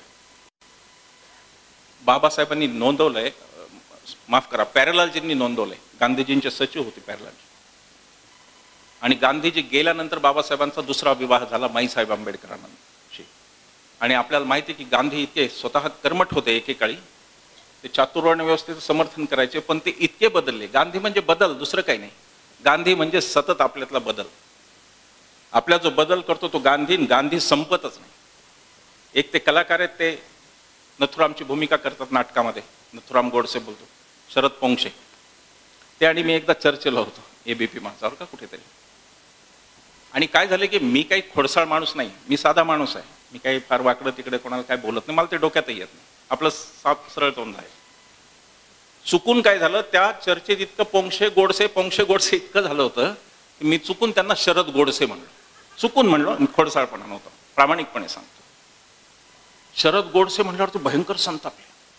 ते म्हणले, अहो त्या विश्वंभर चौधरींच्या जिभेला काही हाड आहे का, ते मला शरद गोडसे म्हणतात. मी म्हणालो, एक मिनिट, जर गोडसे म्हणाल्यावर तुम्हाला एवढा राग येत असेल तर त्याचा अर्थ गांधीचा थोडा अंश तुमच्यामध्ये शिल्लक आहे. गांधी संपलेला नाही, गांधी थोडा शिल्लक राहील. आणि त्यामुळे तुम्हाला राग आला. जे गांधींवर व्हॉट्सअप आणि याच्यावर टीका करतात आणि नथुरामाचं समर्थन करतात, त्यांच्यातल्या एकाही माणसाने मुलाचं नाव नथुराम नाही ठेवलेलं. पाहण्यात आहे तुमच्या कुंडलमध्ये आहे कोणी नथुराम नावाने, बरं का, बिचारा चांगला असेल, तो नाही आहे. त्याचं कारण की ते मनातून खात असतं की आपण या देशाचा जो मूळ पुरुष म्हणजे राष्ट्रपिता, त्याला आपण मारलं, हे मनातून खात असतं.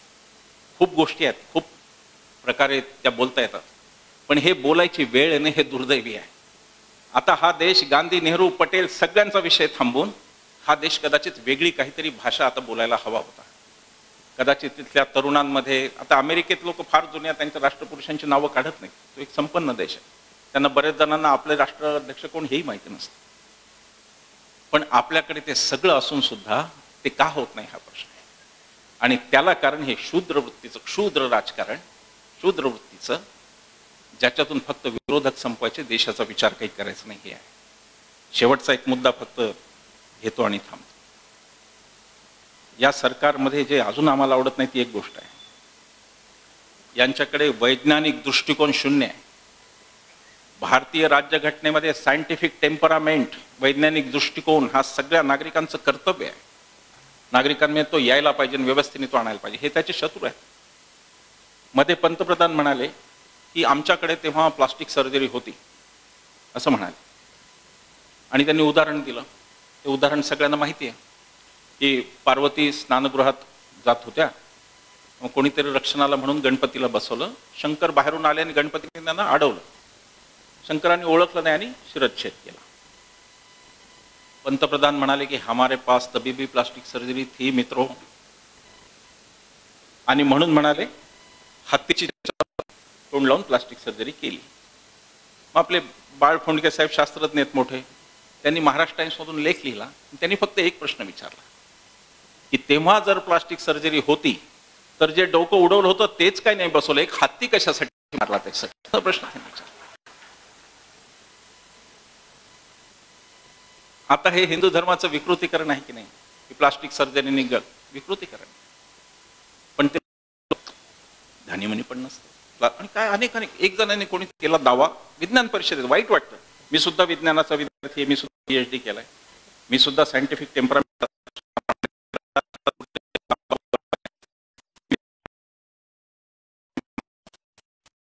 देशाचं कुठं देश चाललाय. वैज्ञानिक परिषदेत नॅशनल सायन्स काँग्रेसमध्ये आता ती भरवणं पण बंद केलं. ठीक आहे, काय व्हायचं मध्ये एकाने प्रबंध वाचला की आमच्याकडे भारतात पूर्वी 19 मजली विमान होतं आणि त्या विमानाला रिव्हर्स गिअर होता. जसं काय आता ह्या गल्लीतून कसे काढायचं विमान म्हणून रिव्हर्स गिअर पाहिजे. संपूर्ण मूर्खता. 24 साली तुम्हाला पुन्हा पुन्हा सांगतो, मला उभं राहायचं नाही, आम्हाला निवडणुका लढायला, पण तुम्हाला पुन्हा पुन्हा सांगतो 24 सालचा प्रश्न हा भाजपा की इतर पक्ष इंडिया असा नाही. 24 सालचा प्रश्न तुमची मुलं उद्या काय शिकणार आहे. NCERT मधून डार्विनला काढून टाकलं. मेंडेलिफची आवर्त सारणी आता काय रामदेव बाबाची आवर्त सारणी येते का त्याची वाट पाहतो. जे जे चांगलं जगात पुढे जाणारं हे मागे मागे मागे मागे देशात नेत आहेत. मूर्खपणा चाललाय विज्ञानाच्या बाबतीत. हा देश रिसर्च संशोधनावर 0.1% सुद्धा खर्च करत नाही. मंदिरांना यांनी दिलेल्या देणग्या पाहिल्या तेवढ्या जर रिसर्चला मिळाल्या असतात या देशात खूप संशोधन झालं असतं. मंदिरं महत्वाची आहेत, बाकी सगळं प्रतीकं महत्वाची आहेत, पुतळे महत्वाचे आहेत. याचा झाला की त्याचा पुतळा, त्याचा झाला की, पण शिक्षण महत्वाचं नाही. सगळ्या माता भगिनींना, सगळ्या आपल्या बांधवांना 24 साली बूथवर जाताना हा विचार करावा लागेल की माझा मुलगा रामदेव बाबाची न्यूटनचे कायदे नियम शिकणार हा विचार. तुम्हाला विज्ञानाशिवाय गती नाही. हे सगळं युरोपमध्ये खूप आधी घडलं. धर्माचा अतिरेक, चर्चचं वजन खूप. त्यांनी सॉक्रेटिसला विषाचा प्याला दिला. जगात कोणताही धर्म नाही ज्यांनी धर्मांधता कधी पोचली नाही. केली. सॉक्रेटिसला विषाचा प्याला दिला होता. पण नंतर ते सुधारले आणि युरोप फार वेगळ्या दिशेने गेला. आज जर्मनी पाहिलं, तुम्ही इटली पाहिलं, तुम्ही फ्रान्स पाहिला, तर आपला मराठवाडा, पश्चिम महाराष्ट्र एवढेच ते राष्ट्र आहेत. त्याच्यापेक्षा महाराष्ट्र एवढी पण नसतील काही राष्ट्र. पण इथून दरवर्षी नोबेल प्राइज मिळवणारे वैज्ञानिक पाहिले तर आपण थक्क होतो की 140 कोटीच्या देशातून वैज्ञानिकच तयार होत नाही. 140 कोटीच्या देशातून वैज्ञानिक तयार होत नाहीत कारण प्रयोगशाळा आहेत, विज्ञान आपण शिकवतो, पण वैज्ञानिक जी एक टेम्परामेंट, जे वैज्ञानिक विचार लागतो तो आपण देऊ शकलो. ती आपली पराभवाची गोष्ट आहे. ती सगळ्यात मोठी गोष्ट आहे. हे जर असंच चालू राहिलं आणि हे स्युडो सायन्स, धर्मविज्ञान जर चालत राहिलं की आमचं सगळं श्रेष्ठ होतं. काय कॉम्प्लेक्स आहे आम्हाला कळत नाही. आमच्याकडे अमुक होतं, आमच्याकडे नालंदा होता, आमच्याकडे तक्षशिला होतं, कधीतरी होतं. पण आज जगातल्या 200 पहिल्या विद्यापीठ तुमचं एकही विद्यापीठ नाही, ही वस्तुस्थिती लक्षात. नाही तो ओशो म्हणाले तसं होईल की एखाद्या माणसाला सांगितलं की तू आज जरी भिकारी असलास, तुझे पूर्वज फार श्रीमंत होते, तो खुश होतो. तसं आपल्याला व्हायचंय का हा प्रश्न आहे. तेव्हा 24 साल भारताच्या इतिहासातलं एक महत्वाचं साल आहे. आम्ही स्वतः असं ठरवलंय की आम्ही एक स्वच्छ राजकीय भूमिका घेतलेली आहे आणि यांच्या विरोधात जो सक्षम कॅन्डिडेट असेल त्याचा आम्ही प्रचार सुद्धा करू जाऊ. आम्हाला जाहीर सभा घेण्याला काही प्रॉब्लेम, आम्ही तेही करू. पण देशावरचं हे संकट, हे मोठं संकट आहे, हे लक्षात घ्या. हे संकट जर टाळायचं असेल तर आपल्याला आधी निर्भय व्हावं लागेल. काय काय होईल माहिती नाही, उद्या निकाल आहेत. पायाखालची वाळू सरकली तर काही होईल, अनेकांना जेलमध्ये जावं लागेल. आपण असं समजायचं की आपले वडील जेलमध्ये गेले तर आपल्यालाही जेलमध्ये जाण्याचा बहुमान देण्यासाठी हे सरकार जन्माला आलं असं आपण समजायचं. काहीही होऊ शकेल, निकालांवरती अवलंबून आहे.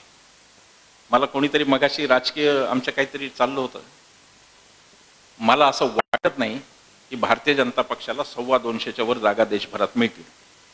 कारण 5 राज्य आहेत, महाराष्ट्र, बिहार, मध्य प्रदेश, कर्नाटक आणि राजस्थान, जिथे लोकसभेच्या 192 जागांपैकी यांना 181 जागा मिळाल्या होत्या मागच्या वेळेला. त्या 5ही राज्य, उत्तर प्रदेश आणि गुजरात सोडून महत्वाचं राज्य. पण नॅरेटिव्ह तयार केले जातात, मोदींशिवाय काय पर्याय. सुशिक्षित माणसं बोलतात तो या देशातली, गंमत वाटते मला. अरे मोदी जन्माला आले नव्हते तेव्हाही या देशातलं पंतप्रधान पद एकही दिवस रिकामं नव्हतं. काय सगळे लोक नालायक असतात का? 140 कोटीने एकच माणूस हुशार असतो का? हे कसं शक्य आहे? मला म्हणे पर्याय काय? मी म्हणलं वाईटाला पर्याय द्यायचा नसतो, वाईटाला आधी काढून टाकायचं असतं, मग बघू चांगले पर्याय. वाईटाला कुठला पर्याय देता? वाईटाला काय पर्याय देत नाही. ते वाईट आहे म्हणून तर काढायचं, पर्याय कसले देता? नॅरेटिव्ह तयार केले जातील, सांगितलं जाईल जगातला सगळ्यात मोठा पक्ष. आता मला वेळ नाही, तर मी आकडेवारीने सांगू शकतो की हा जगातला कसा सगळ्यात मोठा पक्ष नाही. यांचं किती राज्यांमध्ये आमदार, ती सगळी आकडेवारी आहे. परसेप्शन तयार केलं जाईल, मोदी नाही आले तर फार कठीण आहे. 19 यांनी पुलवामावर जिंकली, पुलवामावर. मी नाही बोलत, यांच्याच पक्षाचे राज्यपाल राहिलेले सत्यपाल मलिक बोलले पुलवामात काय झालं आणि यांनी विमानं कशी दिली नाही हे त्यांनी सांगितलं. 19 पुलवामावर जिंकलं, 24 वर जिंकायला काय मला माहिती नाही. देशभर वातावरण पेटवलं जाईल. पुढच्या महिन्यात राम मंदिर, राम आमचा सगळ्यांचा आहे. पुन्हा सांगतो, भारतीय जनता पक्षाच्या कोणत्याही नेत्यापेक्षा मी चांगला हिंदू आहे. मी वेद आणि उपनिषद वाचलेला हिंदू. राम आमचा आहे, पण रामाच्या नावावर जर पुढे काही धार्मिक गोष्टी घडल्या तर त्या आम्हाला मान्य नाहीत आणि हिंदू म्हणून आम्ही त्या आमच्या नावावर तुम्हाला करू देणार नाही. अनेक गोष्टी होत्या कुंडलमध्ये बोलताना, त्या सगळ्या सांगितल्या पाहिजे असं नाही. ही भूमी तयार भूमी आधीचीच, इथे पहिल्यापासून संघर्ष आहे.